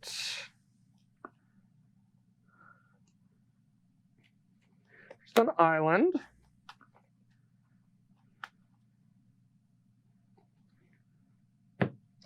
And I just got a Teferi to bounce one of these amalgams. I was going to be a little scared of a Dryad here. Yeah. Yeah, Dryad wouldn't be bad. And then I'll pass to you. Okay. Now, I don't have any more dredges left, so I just have to draw, Okay. which is a little awkward. That was... I mean, I guess if I really wanted to, I could just cast Ox here. Yeah, Ox is such a nice addition to that deck. Oh my god. So good.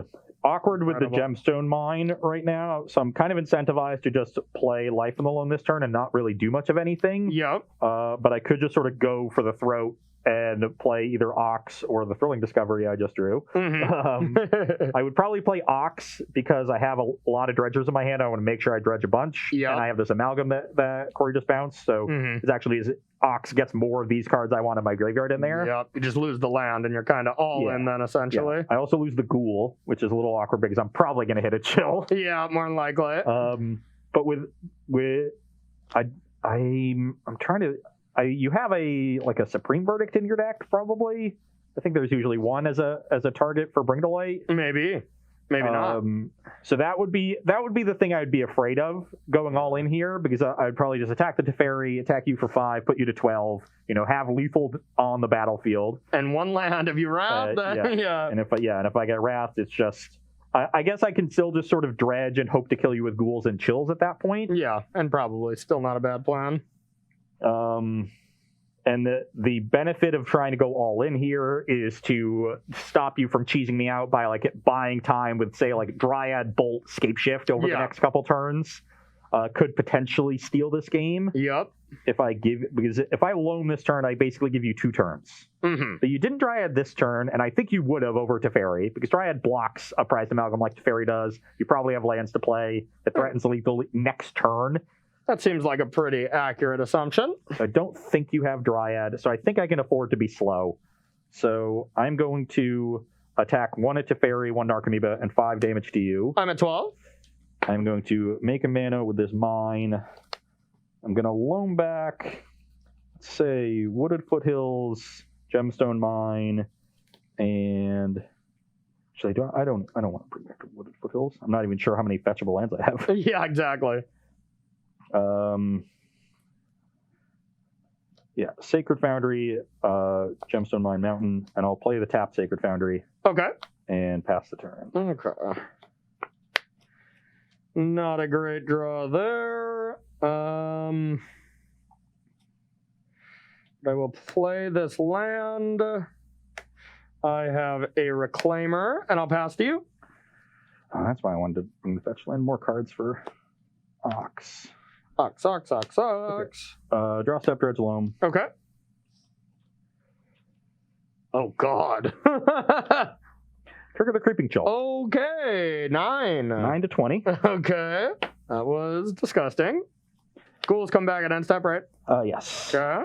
So now I don't want to Ox because I don't want to have to get rid of ghouls. Okay. So let's Thrilling Discovery. I'm thrilled. So I'll cast Thrilling Discovery. Okay. Does it resolve? It does. Okay, I gain 2 life to 22. Okay. Then I'll discard Thug Amalgam. Okay. Dredge 4. Okay. Dredge 5. Okay. And dredge 5. All right. Oh, and there's the other Narcomoeba. Jesus. So got another chill trigger. 6. 6 to 25. Yep. Then this Narcomoeba. And then I will attack with Amalgam and 3 Narcomoebas. Okay. Well, I'm going to be going to 3. Fetchland puts me to 2. So I wanted to cycle this Triome here, but I can't do that if I want to live. So I will block. And let Down, that go die. to 3. Yep. And then I will play Gemstone Mine. On my end step, I get all of these creatures because I hit the last Narcomoeba. Yeah. And we dredged very well this game and very poorly the first game. Yeah. No kidding. And I'll pass the turn. All right, I will crack this. 22 power. No big deal. Crack this. I'll get this land. I even have Quick, grab that sideboard anger. Yeah, no kidding. I even have 2 chills left in my deck with Corey at 2. I know. Right. Yep. Yep. No, I don't feel great about this. Yeah. I'm at 2. Like anger, I don't think would be close to good enough. I just have Ox, dredge my deck. Yeah. Well, I guess I did top deck something that keeps me alive. It was the fetch land.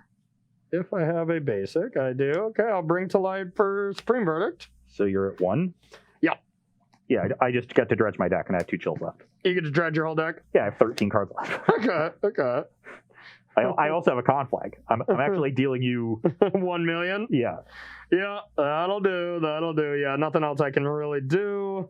Yep, GG. Killing that Reclaimer right away, that swung the game, that's for sure. Yeah, hitting the con flag was a nice one. Otherwise, it would have just been another cross my fingers and hope I do some cool stuff, and you would have stopped the follow up at the very least. That probably would have bought you another turn or 2. Mm-hmm. No, that was a sweet game. A sweet game. It was the difference when I kept 5 land Reclaimer bring to light. I had 5 land bring to light, and then I drew Reclaimer. I was like, yeah, it's got to be good enough. And nuking my graveyard would have also probably made your Supreme Verdict a lot better because it's just so hard for me to then keep dredging. Exactly, if I can time it right and stuff like that. So, all right, that does it for the first 2 games. We are going to head to the sideboard, and then we'll be right back with game number 3 here on Versus Live. All right, everybody, welcome back to sideboarding here on Versus Live. Well, we're still trying to figure it out. We're basically trying to metagame against each other. Are you bringing those in? Okay, well then I'll not bring these in. Oh, you're bringing those in? Yeah, super normal stuff. So, from my end, I want to take out all 5 of these cards, but I really only have 4 cards that are really good. So I'm just really debating what else I want here. They're all pretty medium. I suppose 1 Ego seems okay if it's like the only way I think I'm going to lose is to like Creeping Chill or Conflagrate. I can bring to light for that or something. But otherwise, it's just a product of wanting to get some cards out. Teferi's also pretty weak, so I wish I had a few more things to be able to bring in, but I think this is good enough. Cleansing Wildfire also just, you have too many basics where it's not that good either. So. Yeah, and on my side, pretty clean, just Shriekhorn for Lightning Axe swap here. I want to bring in a couple grudges, so I have an answer to Empyrean. Lightning Axe, obviously here to answer Elvish Reclaimer, but also Dryad of the Leasing Grove, which I'm pretty scared of. The one ox can come out just bad against Tormod's Grep style effects, and you have essentially 5 Bajuka Bogs. Yep. So I think that's one of the weaker cards. You obviously still want 1, and then I'm just kind of trying to figure out if I want to like get rid of a Dredger, or I could get rid of the one Forgotten Cave. Like, I don't like the grindy elements in this matchup because I think once we get to the end game, you just have really powerful stuff. Really? Is that not good? I mean, it just seems awesome with Life of the Loman, just like turboing it out, but... I mean, that's a sort of slow, grindy game plan. Okay, right? Sure. So you just want to go all in kind of thing, yeah. It's a great late game plan. And there's only, if there were 2 in the deck, I would definitely trim 1. But because there's only 1, when you're playing Dredge, you kind of want to leave all of your options there because you see so much of your deck. Yeah. So I think I'm gonna leave the 1, and I think I just want to cut like a creature, but it can't be Amalgam.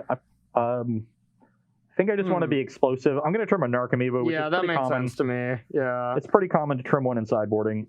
Cool. All right. Well, Rob, you got a question for us while we shuffle up for our third game?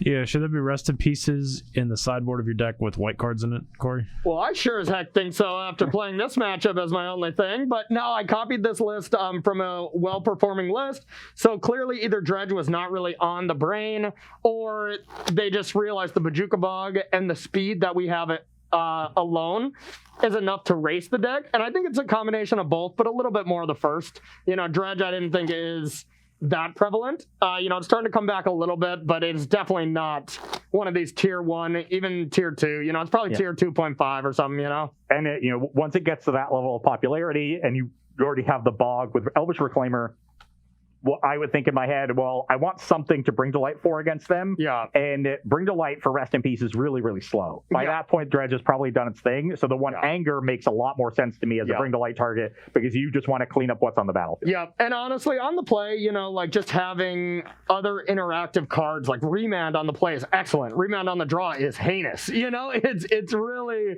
a big difference there. So, the goal that I want, I can beat your deck without having anti-Dredge cards. If I can go turn 1 Reclaimer, turn 2 leave up in a land, hold a Remand, I feel really good. That's kind of the dream I'm going for, or just some heavily ramped stuff with Dryad or something like that. All right, so let's battle.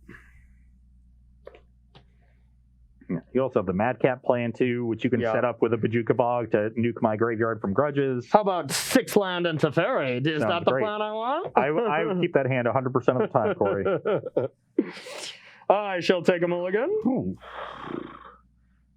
This is an interesting hand. My deck does not mulligan as well as Dredge, but it's still, a must mulligan, of course.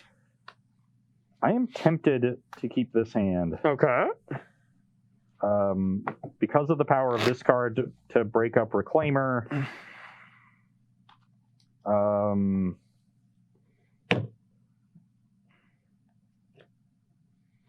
No, it's still kind of awkward. Okay. With Corey on the play, I'm just trying to think how this sequence. Like, if you just lead on Reclaimer, which is kind of what I have to assume, what am I going to do? I probably have to just cast this, and then you just get to hold up your 2 mana, and I can't do a whole lot. I think if I were on the play, I'd be a lot more inclined. This is a heavily dependent play draw matchup for sure. Yeah. Just Dredge is a very play draw deck. That said, like, what else am I doing in that case? Okay. I've got a way to recover from that. I'm going to keep this hand. I kind of want to just see how this plays out. Okay. And that's what we're supposed to be playtesting. Yeah, we're playtesting. If we were actually just playtesting, off camera, I would keep this hand. Okay. I'm not at all certain that it's correct to keep, but it's an interesting hand, and I want to see how it plays out. Yeah, and my hand is a keep as well. It is definitely slightly awkward with what I got going on, but I'm going to keep, lead on Triumph, and pass to you. The worst possible or best possible? The best. Of course. I will get a stomping ground and play Shriekcorn, just like I do every other game. Just drew the 1 of Shriek. Okay. I will untap. I will draw.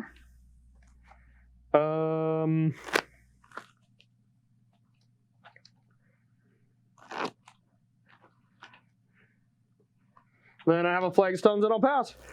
Okay. On your second main, I will Shriekcorn myself. Makes sense.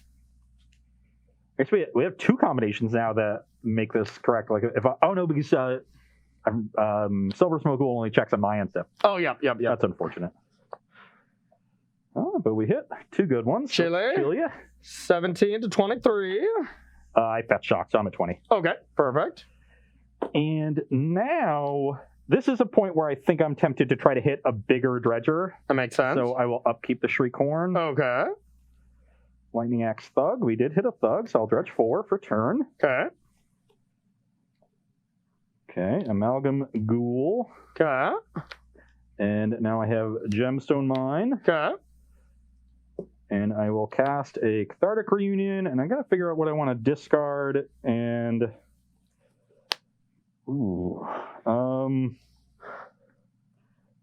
It's gonna be... Amalgam Stinkweed Imp. Okay, I got the remand this time. Draw a card. And I'll pass the turn. Okay. That was pretty interesting of a draw. Oh, yeah, let's go. Let's go. Now,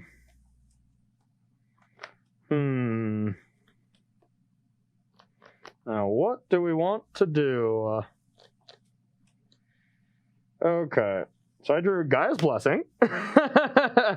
I'm just debating which 3 cards I want to take. I think it's almost assuredly the Dredgers. So I'm thinking Dredgers and Ghoul. Yeah, yeah. It makes sense. Leave the Amalgams. They're still great, of course, but yeah, we'll do that. Draw a card. Yep. And then I'll take 2 and play Reclaimer. And pass to you. How's the Reclaimer 2?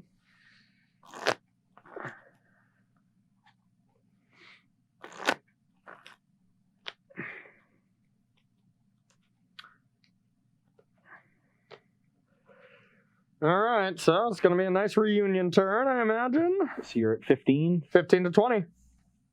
And pass to you.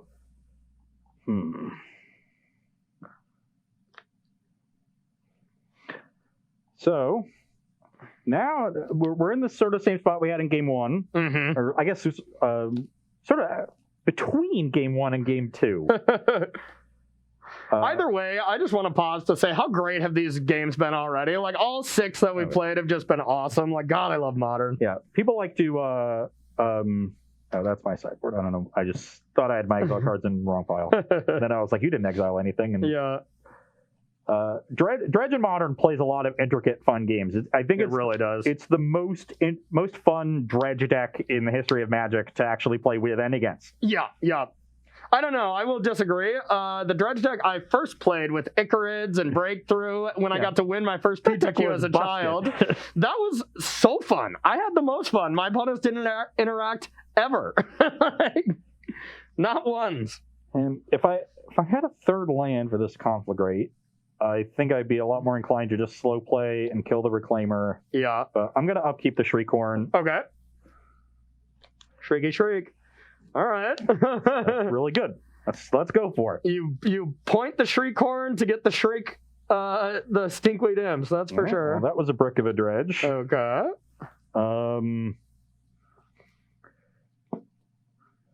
So I'm going to Cathartic. I'm scared. Definitely want to discard Imp. Do I want to put the Conflagrate in my graveyard? I'm scared that I'm going to mill over the other one and you're just going to get both. Yeah. I think I would rather just discard the other Dredger. Okay. And then we'll start with Imp. All right. Oh, there's the other Conflagrate and a Silver Smotes. We really just need a... You need a chili? Need a chill. There's Imp. No chill. No chill. No chill. Oh, that's already pretty good. Oh. Hit it all. Uh-oh. And because we hit it all, now I will certainly get Loam back. Okay. So I have something to do. Okay. There's another Amalgam even. Wow. Okay, so that's the Cathartic. Now I'll resolve the chill and the Narcomoeba triggers. Okay. So you're going to go to 12, I'll go to 23. Yep. And then on end step, I've got 3 Amalgams and 2 Ghouls. Okay. And it'll be your go. These are all tapped. That's a lot of power. It's only 16. What are you at 12? Is that not? God, that's gross. Yeah, remand, Guy's Blessing, and then threaten. Just not even enough. Yeah. Ugh.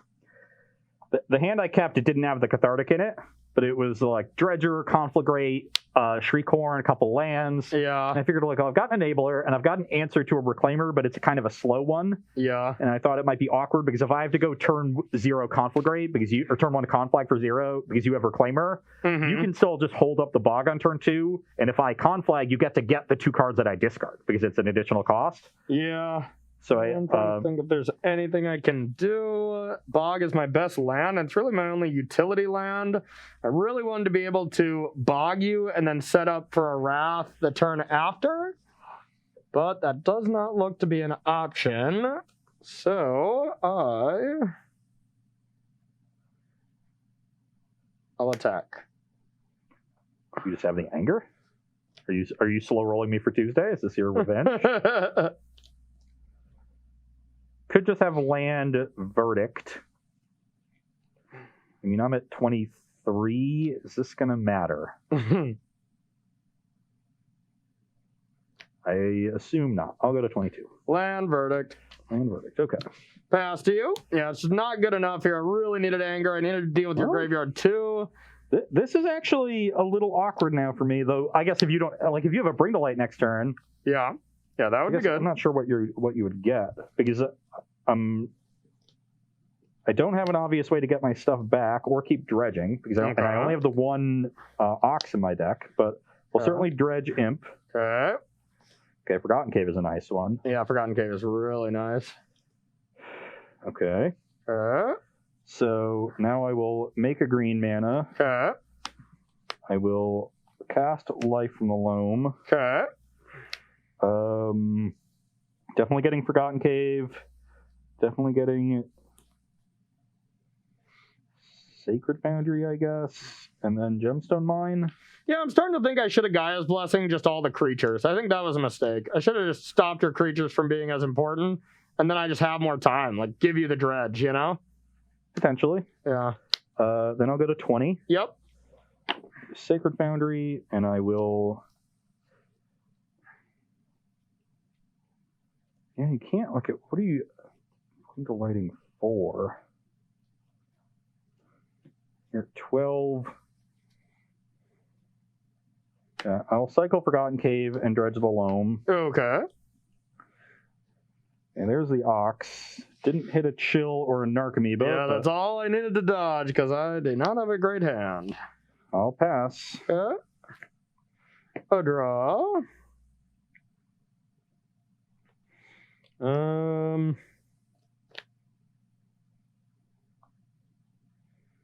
Now let's go with. I have a Triumph. I have a Reclaimer and a pass to you. Okay. I don't think I'm going to be loaming this turn. I think we're going to be conflagging. Mm-hmm. So I'm just going to dredge 4. Okay. Okay. We need a lot of your deck to not cooperate, and so far we're getting our wish. I could also just Ox this turn and try to beat you with creatures. Okay. The verdict is gone, but the anger is not. So I think because of the threat of the anger, I should be a little bit more careful here. Okay. You only have the, I guess you could also have a counter spell, but that's going to stop whatever I do. Yep. But I can be careful of a counter spell with what I discard and how much I choose to commit, because I do have another Conflagrate left, so there's no reason to go ham. Okay. Ham. So let's play our land, the Stone Mine.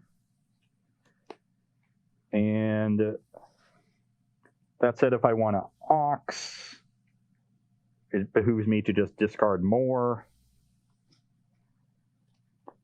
So yeah, I think I can... You have no lands in the graveyard right now? No lands. So even if you drew a fetch land, that would still be a 2 toughness creature next turn. So yeah, I'm going to conflag for 4 and go 2 to Reclaimer, 2 to you. Okay.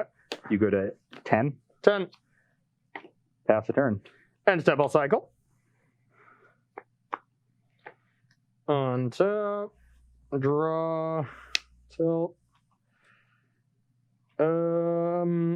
Yeah, that's a mega tilt.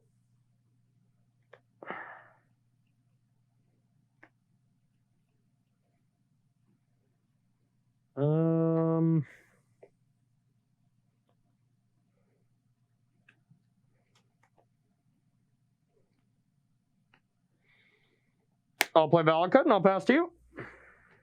Okay. I will...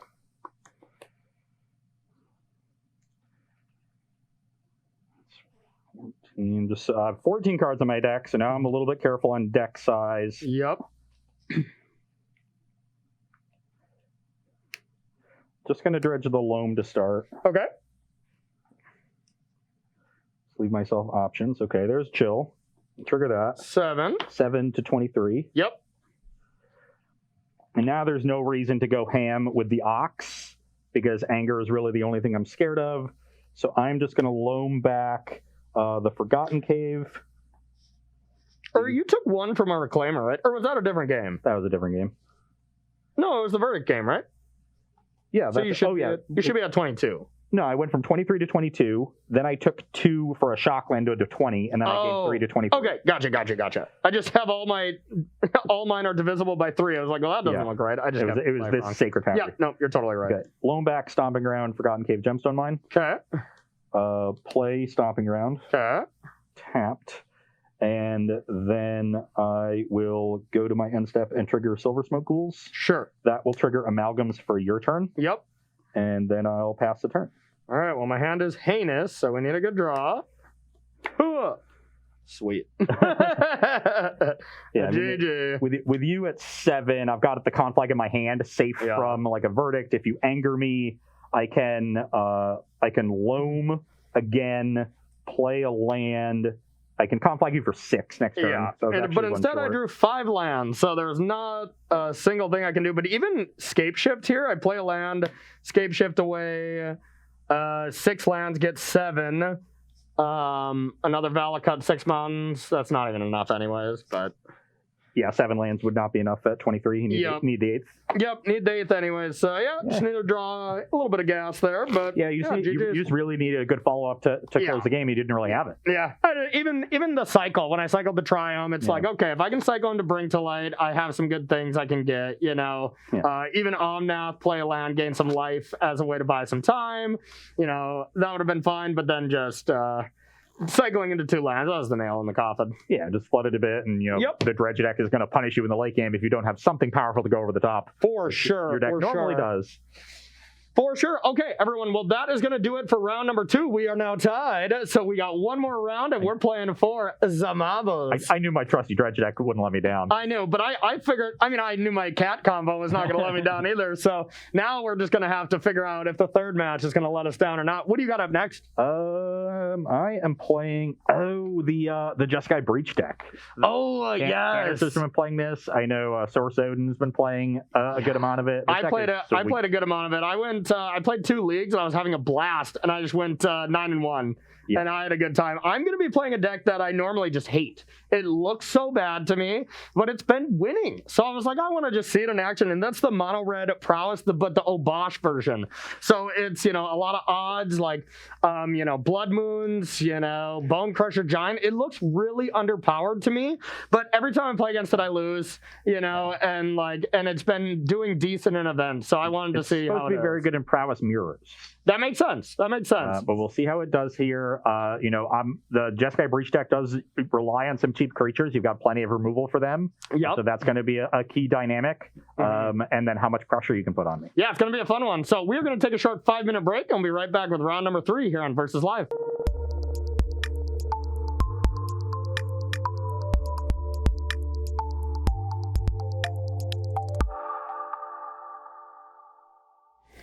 Hello and welcome to Versus Live. I'm Ross Merriam. And I'm Odd. And we have Rob in the booth. Say, I don't know what to do with Corey, Rob. I don't know what to do with Corey, Rob. Rob will be taking all of your questions, comments, concerns, and burns in the chat. Make sure to tag at Star City Games so he can see them and send his favorites over to us. My mom always said she was concerned when I was growing up, too. Oh, fair. Weird. Mostly I was concerned for all the concussions I got from jumping off, jungle gyms.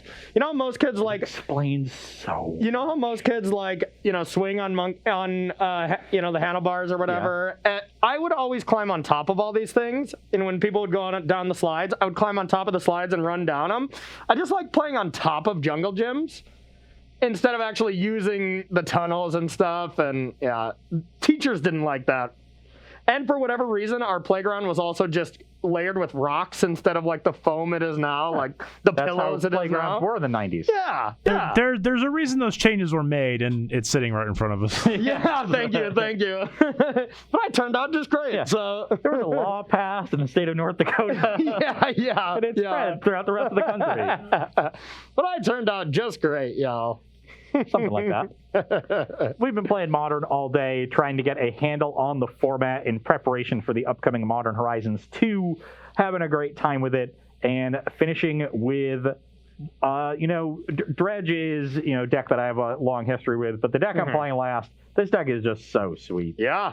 A little Grinding Station, Underworld Breach, the Jeskai, it's a Jeskai deck with Emery and Monastery Mentor, all these cheap artifacts. Yeah. The deck is super cool. It can, it's not even dependent on Breach to win the game. You can easily win games with just Monastery Mentor, cast 3 spells. Yeah. So I love that it's a deck that, is going to demand graveyard hate from its opponents, but is not going to fold to the graveyard hate nearly as much as a deck like Dredge would. Totally agree. And honestly, that's the last deck I played in a tournament. Regionals, right before the pandemic took us all down, where our teammate took it down, won the tournament with it. And, I had a miserable time at that tournament. I did not do good, but I do think it's a really sweet deck. I played it in a couple of leagues. When we were submitting decks, I was just so excited to play some Modern. And I went 9-1, and I was feeling pretty good. Trophied my first one by only losing a game. Yeah, it was a nice 10-1, and then, did decent the second one, and even punted my loss. So the deck is powerful, and it's incredibly fun. I love that deck for Modern right now. Okay, and your deck is going to be a little mono red prowess. We talked all day about how popular prowess decks are and near the top of the metagame. This is another variant, as I said before the break, very good in prowess mirrors. Yep. A very grindy deck, which you would normally think is going to be worse against combo, but in this case, you just have so much good interaction for me, and the fact that you're a grindy deck means that when you interact, you're still going to have resources left over to kill me. Yeah, Shock is surprisingly good against this combo deck, where most of the time that's not true, But, here it's just not bad, so. And we are playing for the marbles. You're going to be on the play. Zai Marbles, yes. I will go first. All right. I think that's things I'm looking for, so I'll keep. I will keep this hand as well. Okay. I have these absolutely gorgeous Time Spiral Remastered Monastery Swift Spears. I'll attack. I got a 19. Pass to you. Okay.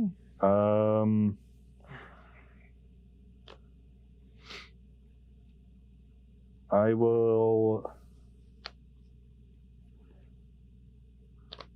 just play Island Serum Visions. Okay. Boring.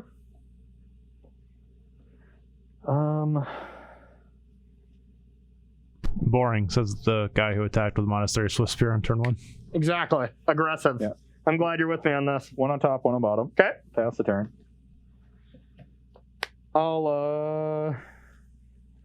I'm just going to start with an attack. 18. I'm going to cast my Expressive Iteration. 1, 2. Not very good. And then I have a Soulscar Mage, and I'll pass to you.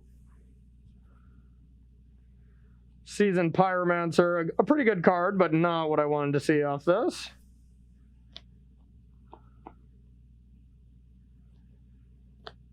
You have 3 in hand right now? 3 in hand.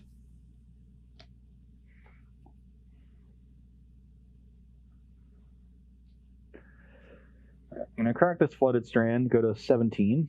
Okay. Going to get the basic planes, play around Blood Moon. How dare you?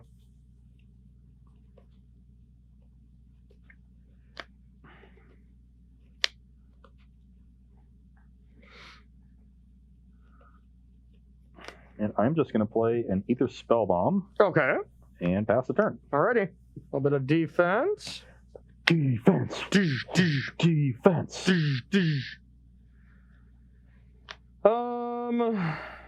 I got a Zone of the Blast variety. That'll be good to pop. Yeah. Not a very good land right now, I'm not gonna lie.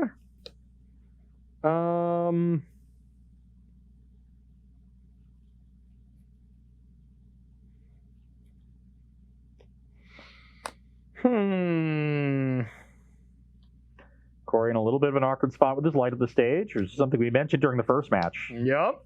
These are not great plays here, especially if he likes his hand, but also don't want to give up that value. That is true. Yeah, I'm gonna have to give up the value on one of the cards, and that's the thing. I just have to pick my spot.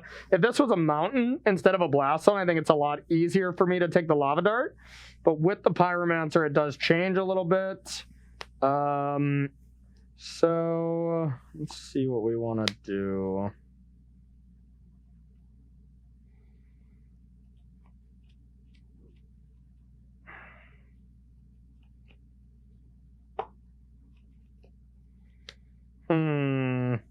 Pretty okay if you use the spell bomb to just like bounce one of my creatures even after I play some stuff. I think that's reasonable.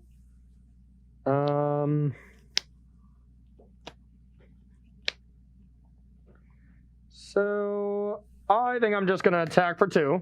No blocks. Yeah, I'll just have you take 2. Okay. I am going to bounce the Soulscar Mage before damage. Okay. It's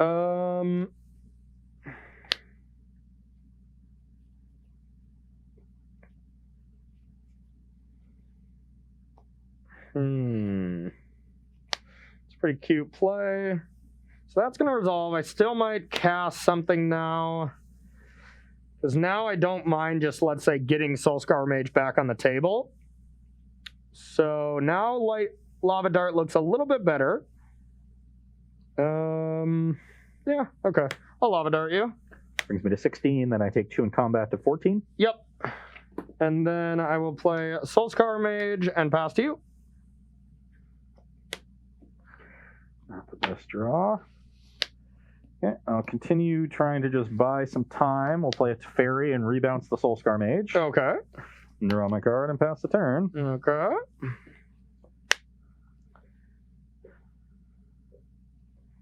All right, so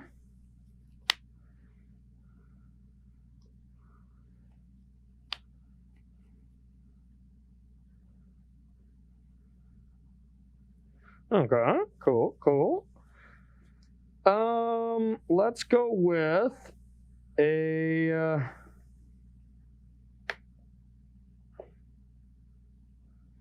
Lava Dart. Actually, do I even care about Teferi at all here? I really don't think I do.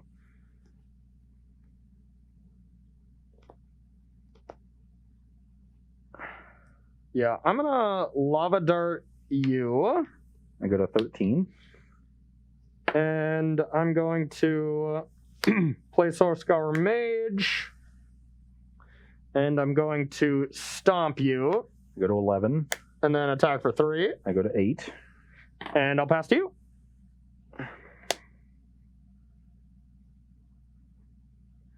You have 1 card in hand now? 1 card.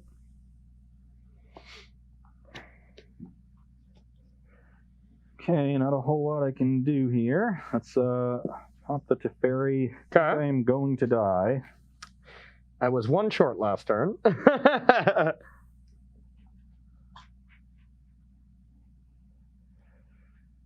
And we'll play Mishra's Bauble. Okay.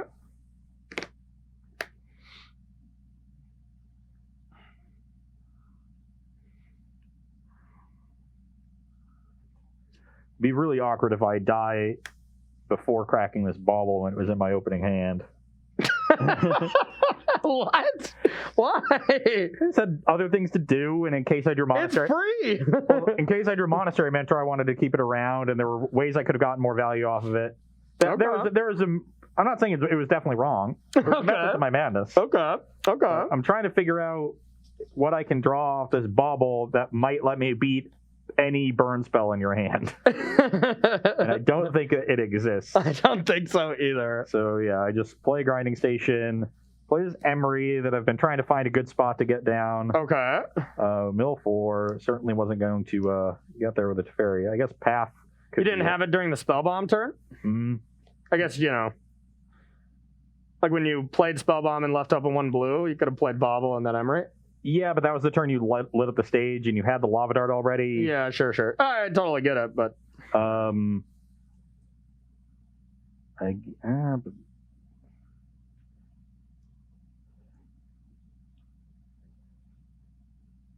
I will play a Tarn. Bauble I guess yourself. I'll ball myself first. Okay. play a Tarn. To a 7. Bracket.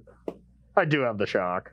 That makes it easier. Yeah, I'm just if I go to 5 and have a path, I'm still dead. Yeah. Yeah. For a bolt, I guess, because all my Yeah. basics are in play. I had So I have to get a two shocks. Yeah, I just drew like a second grinding station and a few too many lands there. Yeah. I could have just aggressively played out the Emery and Bauble and stuff, and you'd have just killed it and kept attacking, and Yeah. maybe that would have ended up being better, because I would have maybe gotten more value out of the spell bomb a little bit later. But just kind of my interaction was all kind of slow, like 2 mana Ether spell bomb, 3 mana Teferi. Yeah, just wasn't quite there. I agree. And my big choice was just that light up the stage. And if I had a third land, I wouldn't have lit up on turn 2. But I just really wanted to hit one land. And then I would have saved it for a turn 3 play.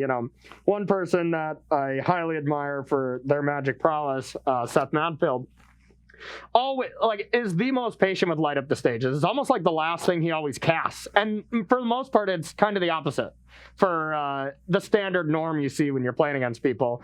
So I'm just always like, yeah, I mean, you definitely light up here, and he's like, no, okay, not there. And I was like, well, you got to be lighting up this no, okay. So I've been trying to be more patient with the cards, but without having another land, I think it was time to be a little more aggressive. Just didn't happen to hit it. There's a man that doesn't want to sacrifice any value. Yeah. Waiting on light up the stage. Or mulligan. That's why I love that, man. Yeah, mulliganing is giving up value. Exactly. I follow the Seth Manfield school of thought. All right, Rob, do you got a question for us at all? Yeah, are there any cards you would like to see printed into Modern in this next Modern Horizon set? That are not in it? I have 2. You have 2? You can go first. One is Daze. Okay. Daze is not too overpowered. That's a fun one. I think slower blue decks have gotten a big shot in the arm with Force of Negation. We don't have Mystic Sanctuary anymore, but that was a big part of it as well. And anything to slop up Tron a little bit more, I'm in. Give me a Daze. I think helping out some of the aggressive blue decks would help. And I also want to see Cabal Therapy. Cabal Therapist was very bad. Yeah. Cabal Therapy is one of my favorite cards to cast ever. Wow. Great answer. I love Cabal Therapy. It's one of my favorite cards. I mean, it rewards skill of the format. And if you don't know the format well, it's going to be a bad card. Yep. But it's also just really fun. A really fun Magic card. I like that. But the only thing I don't like it for is I stream all my Modern events. If I get ghosted normally, it's okay. But if you get ghosted and your opponent has Cabal Therapy, that's rough. Yeah, I've cast 2 Cabal Therapies that I really liked in my life. Yeah. One was just game 4 in the top 8 of an invitational against Adam Prozac. I'm playing Elves. He was playing Storm, and I Cabal Therapied him, named the lines on Diamond, and he had 3 of them. So we know where Adam is now, right? He works for Wizards. Did you Cabal Therapy him right into play design? I don't think it was much longer before he left and took the job there. He's like, that's it? I can do it. But just 3 for 1 to win the match to get to top 4 of an NV. Yeah. And then there was one in the top 4 of an Open. I was playing Storm, and my opponent was playing Sneak and Show.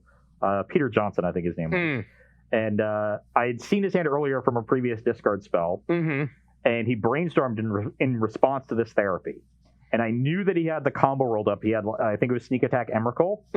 And I just thought for a second, and I was like, they never protect the creature with the brainstorm. They always put the other ones back. And I was like, if I just name Emrakul, it shuffles the other ones back. My hand wasn't great. He had countered something. Maybe that's gas. I named Emrakul. He had to discard it. It shuffled the cards that he wanted from the top of his deck. Oh, God, that's great. He ended up winning that game. I didn't have much going, but it was on camera too. It was great. I love it. All right, next game. I will keep this hand. I think I'm gonna have to mulligan my 0-lander.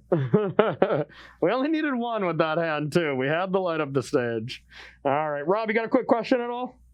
Don't have another one right now. Alrighty. Well, then we need a quick shuffle. We need a quick shuffle. You know what? I'm going to pull a Ross Mary. I'm going to tell some long story of my childhood while I shuffle for an hour. You did that during the intro. Too bad the concussions mean you don't remember any of them. Yeah, exactly. Already passed that moment by. Okay, let's try this again. Are you kidding me? Okay, I'm going to mulligan this no-lander. Did we start with a 1? Wow. I'll take one land, please. Looks like we might have our third 3-game match going the full 9. Going the full gamer. tie.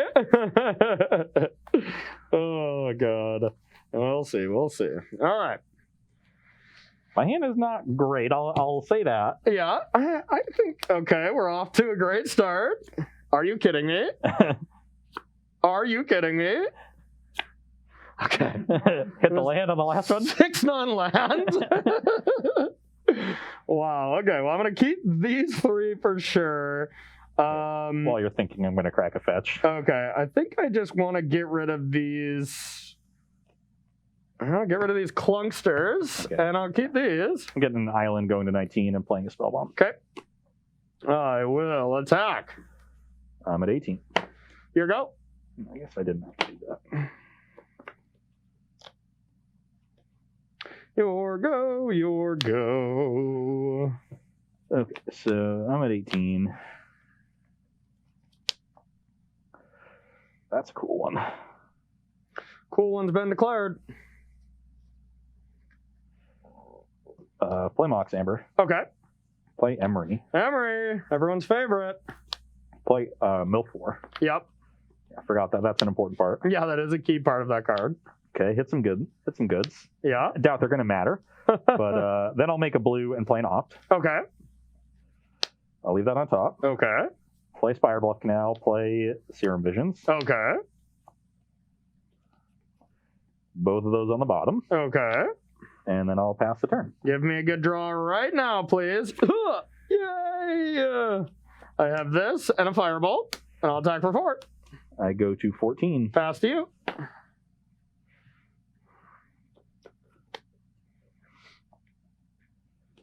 Things are so easy on my side. You got to calculate all these affinity for artifact nonsense. Got another Emery. Okay. I didn't want to mill that breach. Yeah, I think you'd rather draw that one. And I love the value breaches in the deck. Like if you just don't have it, you're just like, all right, I'll bobble 15 times. I'll play a Serum Visions. Okay.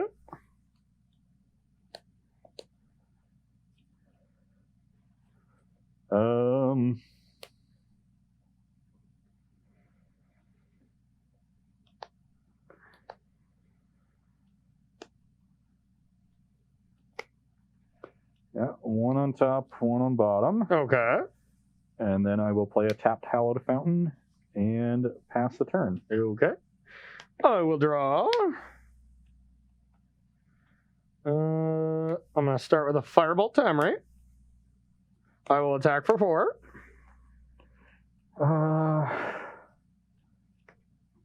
I'll bounce one of them. Okay, just take 2. Yeah, go to 12.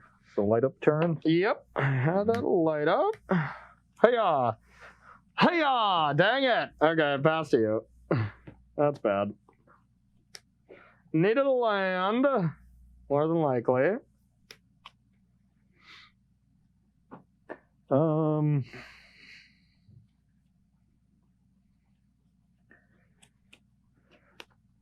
I could go for one of these value breach turns.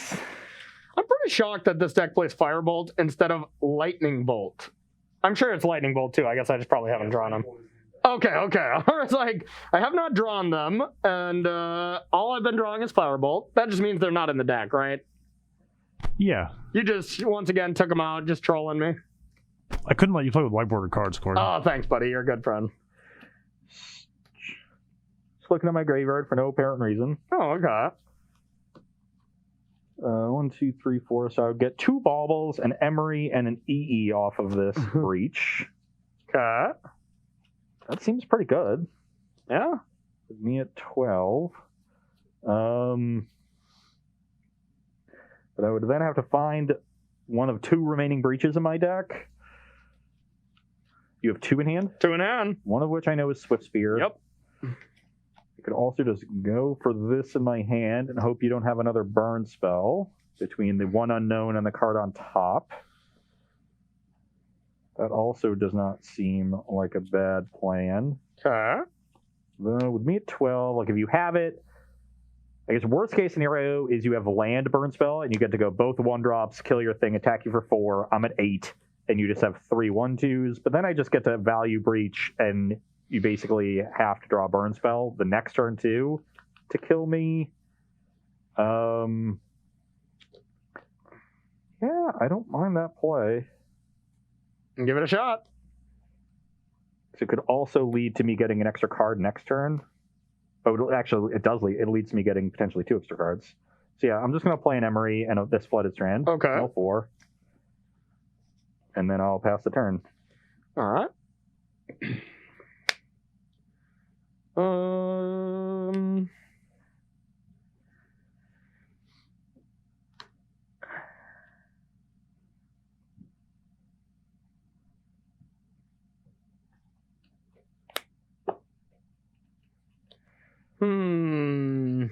Would have also been very nice to hit a grinding station there, but I did not. Yeah, grinding station would have just been lethal, I imagine. Yeah, that was the other upside play. 4.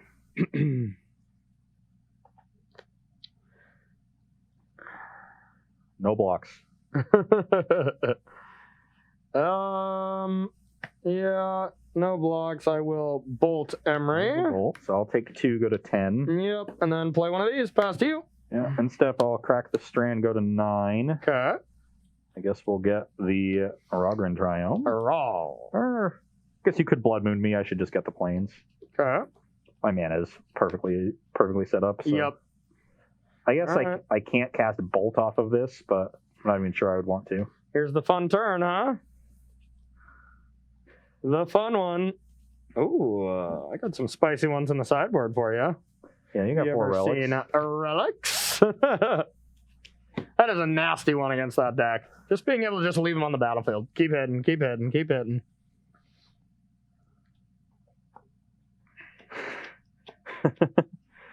Am I in danger of dying? I know you have Swift Spear in hand, Yes. so I would be dead to a Lava Dart. Lava dot.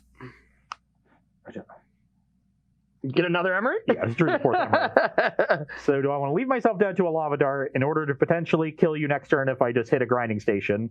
Yeah. Right, if I hit Grinding Station, then the next... Oh, no, because I'm a mana short then.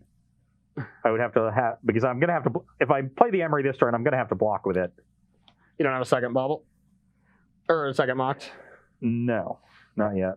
Second mox would mean if you... Yeah, I could generate mana with the Emery. Yeah, you could actually just win if you mill over a grinding station, but But I did not have the second Mox. So I think my play here is to just breach. Yeah, I think it'd be madness not to breach personally, because you can find more breaches. You're gonna draw so many cards, and So here's the line. We're gonna start with breach into Mishra's Bauble. We'll exile 3 lands. Yeah. Then I'm gonna play an Emery for my graveyard. Yep. Basically free. Yep. I guess the cost is cards in my deck, but but you get those back too, actually. Yeah. Mill 4. Yep. There's the other Mox. So now, but a no grinding station still. Yep. I shouldn't have exiled the other Emerys. That was bad. Yep. Okay. Yeah, because just getting another Emery, then you can do the Moxes, so you pretty much win if you have another Emery in your graveyard. Yeah, and I just foolishly forgot about those loops and exiled them. Impressive. Yeah, very good, very good. I think you're still sitting fine, but...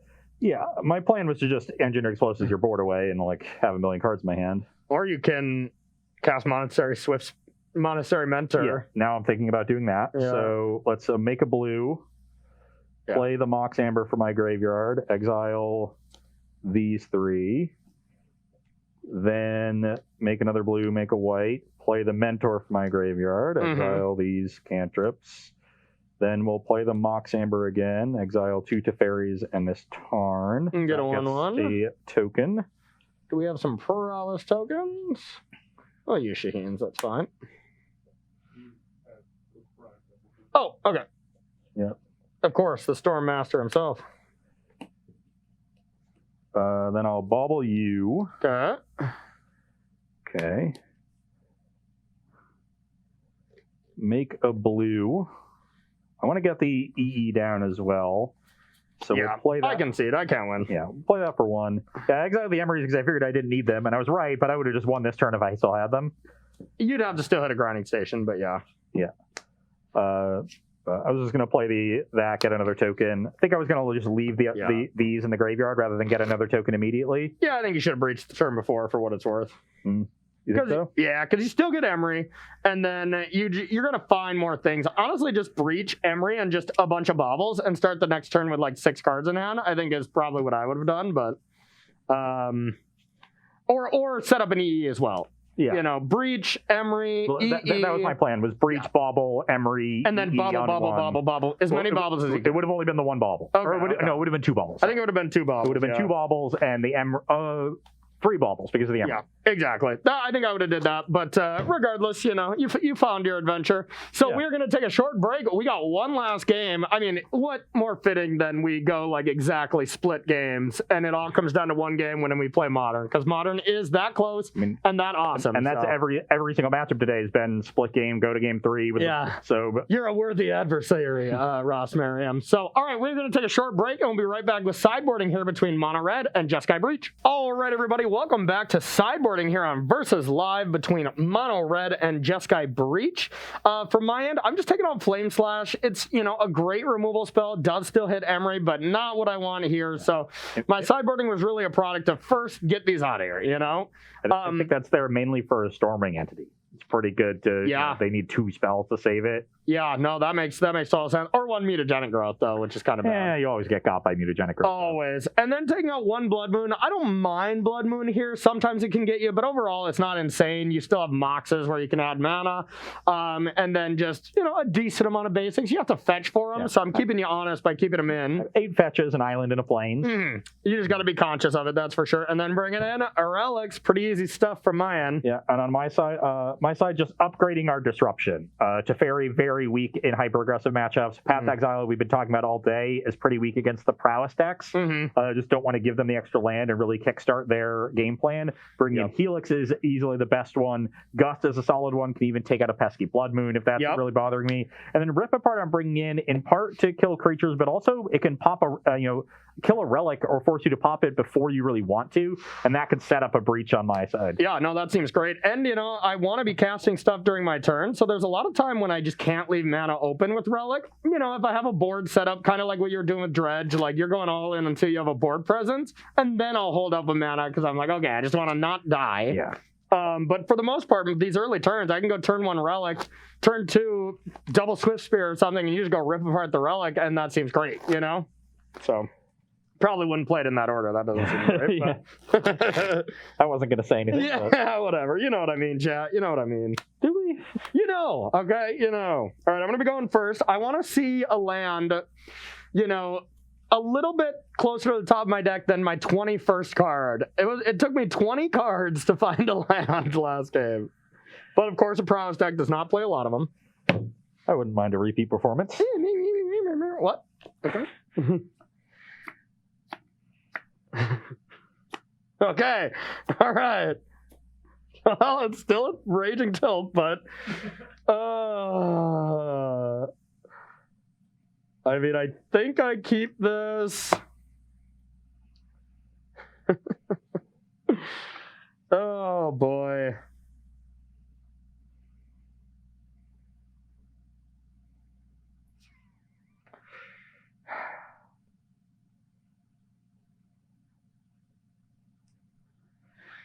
Oh, what am I hoping to draw outside of this style of hand? If Corey's thinking about mulliganing, you already know his hand is trash. Yeah, I mean it's got some good cards. It's got some good I cards. think a lot of them cost 3 mana. No.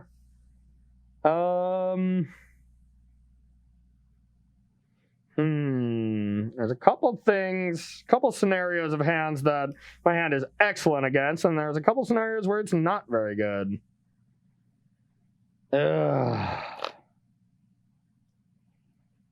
Wow, this is close.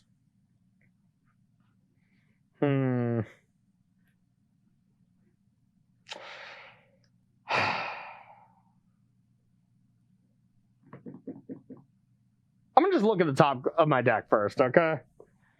Thank you. Oh, yeah. I just want to say, for all the times you've told Ross he's stalling a bit, I think I may need to call a judge on you this time. Yeah, I know, but it's like 1 out of every 100 for Ross, you know. So I get a chance to tank at least.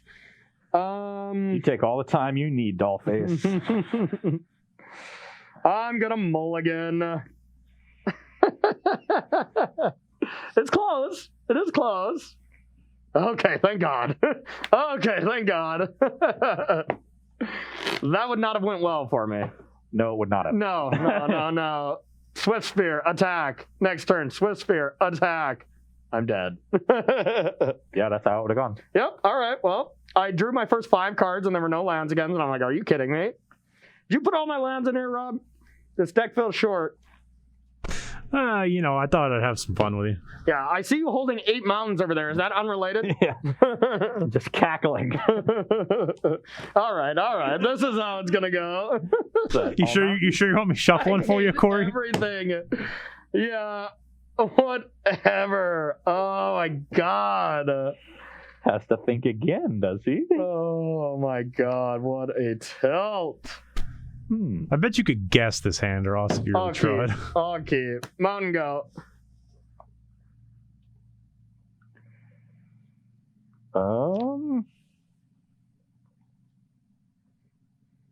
Mountain go. I will crack this fetch for an island. Okay. And go to 19. Sure.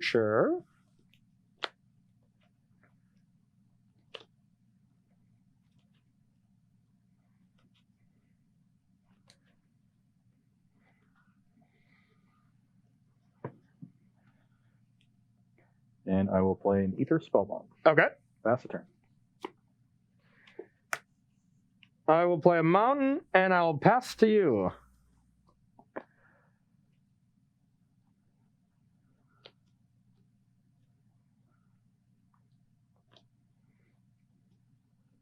Feel like I'm going to get stomped here. Stomp the yard.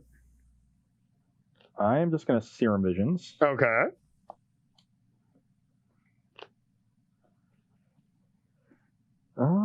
These are not great. Yeah, don't want. Maybe I kind of want this one to save some life. Save some face.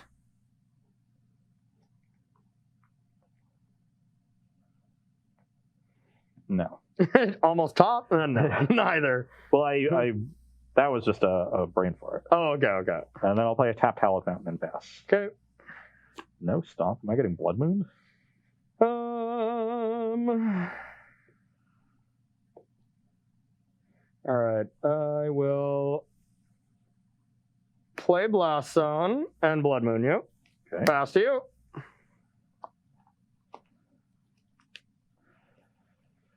Spiral Canal. Mm-hmm. Grinding Station. Okay. Emery. Okay. Maybe I want to actually hold up this Emery. No, I'll just Emery. Okay. Okay, hit some good ones. Some good And ones. I'll pass the turn. Okay. I will draw. I have a Firebolt for Emery. I'll play a mountain and I'll buy Obosh and I'll pass to you.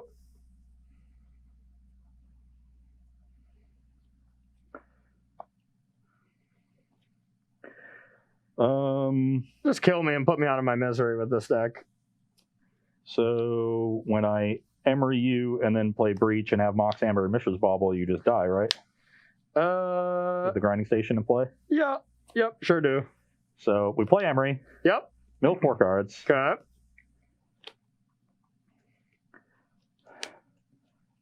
Play Underworld Breach. Yep. Now I can play a Mox Amber. I can actually just keep generating blue mana. Mm-hmm. Exile 3 cards. Make a blue mana. Yeah, now you mill your whole deck, Mill you had myself to infinite 3. blue mana, and then I died. And I have a Thassa's Oracle. Yeah. And the game ends. Yep.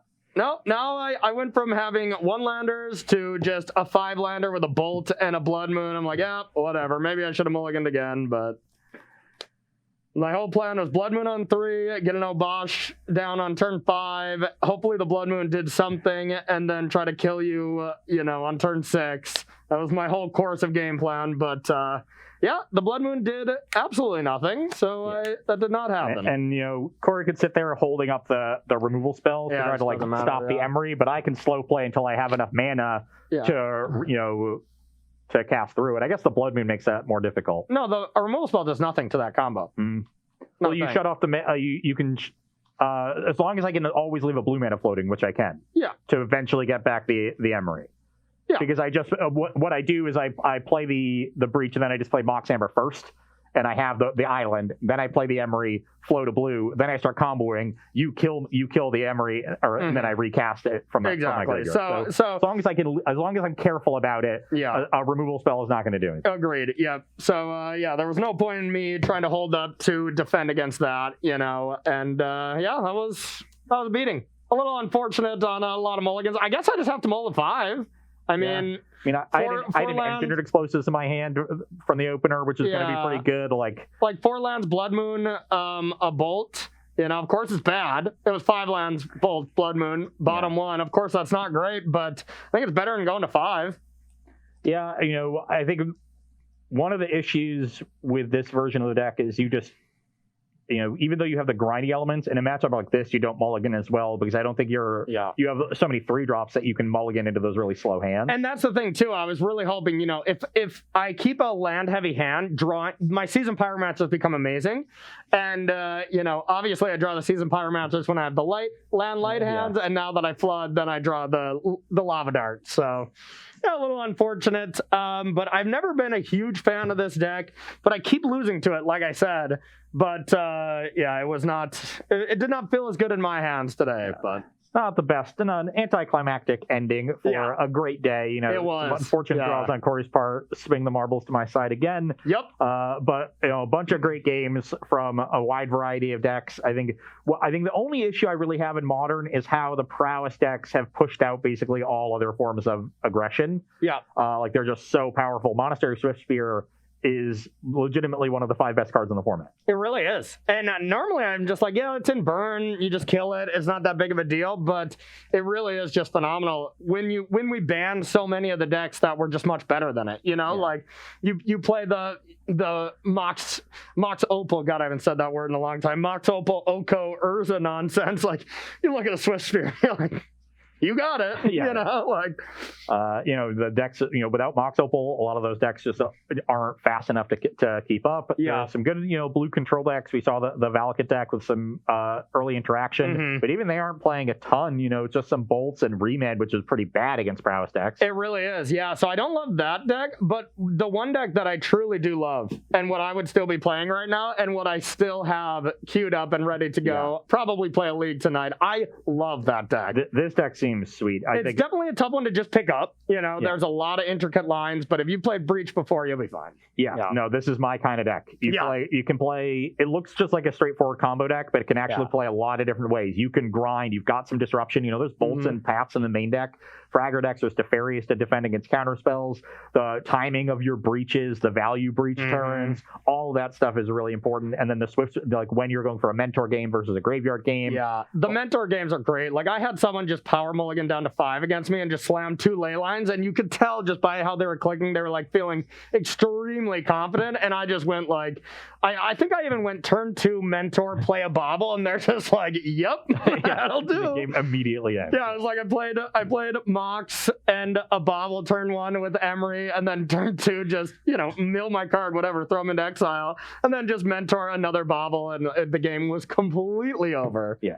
And you still have Teferi Bounce, you have Rip Apart to deal with, problem cards, so the deck is just sweet. It's definitely, something we have both loved, but something we've both been burned by in the past. I think we both played Breach at in Indianapolis. Yeah, and both didn't have a great weekend. I think that was our last open. Yeah, that was in Pioneer, though. Very different decks. Yeah. This is our deck of the day, I would say. Deck of the day, indeed. All right, everyone. Well, thank you so much for watching Modern. We're going to thank some subs. We're going to thank some sponsors, and we're heading out. All right, we had 2 sponsors today. Two sponsors. Oh my God! Once again, we still one of these days. Quit scaring us, Rob. How many concussions do you have? If you don't end a sentence with Rob, I can't repeat it perfectly. What's your concussion count, buddy? Who knows? NLKDA and Inhuman Rabbit have subscribed, so thank you to all of our subs. Nice. Thank you for that support. If you would like to support Star City Games in another way, you can join SCG Premium at only $7.99 a month, and you'll get access to exclusive content from our wonderful staff of content creators, as well as some other perks, which are 5% off of sealed product, 10% off of singles, and 15% off of supplies. So head on over to starcitygames.com/join-premium and sign up today. Yeah, and on top of all the great stuff, you can still read Ross Merriam's articles on Premium as well. So really cool stuff there. Next up, if you want to sit and read those articles, you might as well do it in one of these awesome gaming chairs that we sit in every single Tuesday and Thursday. You can go to carnox.com/SCG and use that affiliate link to get yourself 10% off one of these awesome chairs. Yeah. Another order of business is selling your cards. If you're looking to pick up some cool Modern Horizon stuff coming out in the next couple weeks, at Star City Games is always buying, and the process has never been easier because there are so many ways to do it. First of all, you can use the buy list feature on the website, or you can mail your cards into SCG and let them do the grading and valuing work for you. You can make an appointment and come in and do all that stuff in person. And if your collection is big enough, you can make an appointment and have Star City Games come to you. And always keep in mind that you get 30% bonus added on when you're trading in for store credit. Absolutely. Yeah, and 30% bonus bucks added on, right? Like not a discount. Yeah, gotcha. Next up, we got Coalesce Apparel, some really awesome shirts. Cedric and the rest of the team are always coming out with some really sweet shirts. This is my personal favorite. I love the look of these cards. So am I too. It's great stuff. It's just some beautiful colors. Reminds you of just, hanging out by the beach, living it up. So you can go to coalesceapparel.shop and use that gift code to give yourself 10% off any of these awesome shirts. And my final order of business is going to be the Star City Games weekly sale. This week's is 20% off of all played and heavily played foil singles. Great way to get a good deal on cards that you're going to play with and beat up anyway. Mm-hmm. And if you didn't know this already, it's an open secret, but Star City Games grading is very strict. So when you get played in HP stuff from SCG, it often comes back looking basically near mint. Yeah. And if it's not, even if it's the heavily played stuff, hand it over. Give me those beat up cards. As long as I am not going to get a game loss for them being marked because they're so beat up, if I'm going to save money while buying them, all day. When we had the SCG tour every week, I once during the weekend I would make my way over to the HP case and look to see if there was anything I wanted to pick up because we got a good deal on it, and I rough up my cards. Let me tell you. I mean, you're basically an HP human, so I mean that makes sense. Don't loan me cards if you want to get them back in nice condition. Yeah, the amulet cards I let them borrow are basically curled. Yeah. No, that makes sense. That totally makes sense. Got to shuffle. You got to shuffle. You got to shuffle a lot, too, if you're Ross Merriam. So, last thing from me is we do have the SCG online tour coming back this weekend. We're starting up tomorrow already, and I think I might be playing in one. I don't even know if I can play in the Sunday, but I just want to play in these satellites because they're so fun. This week, we do got standard. So, Friday and Saturday will be 4 satellites each day. If you go 4-2 or better, you qualify for that Sunday Strixhaven Championship qualifier. 5-1 or 6-0 will get you 1 or 2 buys into one of these tournaments where you can win a lot of money, you can win a lot of cold hard cash, you can win some gems, you can win qualification to the Strixhaven Championship. You can then beat Paulo in the finals of Worlds by getting further up the ladder and then get a card made of yourself, all by joining the Star City Games online tour. That's where it ends. Yeah. On top of that, I guess above that, then maybe you can put in your application to be on Versus Live. But other than that, there's no ceiling. Yeah. So a lot of stuff going on there. If you want some more information on those exact times, go to starcitygames.com/SCG Tour online for more info. Also, you heard it here first. Versus Live, tougher than the World Champs. Hey, I believe it. This is true. I've seen some 2-0s at the World Champs. These were all 2-1s. So I mean that's proof. That's just numbers. And we've also never made a mistake on Versus Live. Not once. Yeah, I'm pretty sure they've made a mistake in the World Championship. We've never done that. I think so. I've seen some mistakes in the World Championship, but never here. So, all right, everyone. Thank you so much for watching. I hope y'all enjoyed this Modern show as much as we did. We try to bring you Modern as much as we possibly can. For next week, not sure what we're going to do yet. Historic's looking looking great. Standard's looking great. Modern's still looking great. So we'll figure that out over the weekend. And then we'll be back at our normal time on Tuesday, 1 p.m. Eastern time. So for Rob, for Ross Merriam, I'm Corey Baumeister. We'll see you then.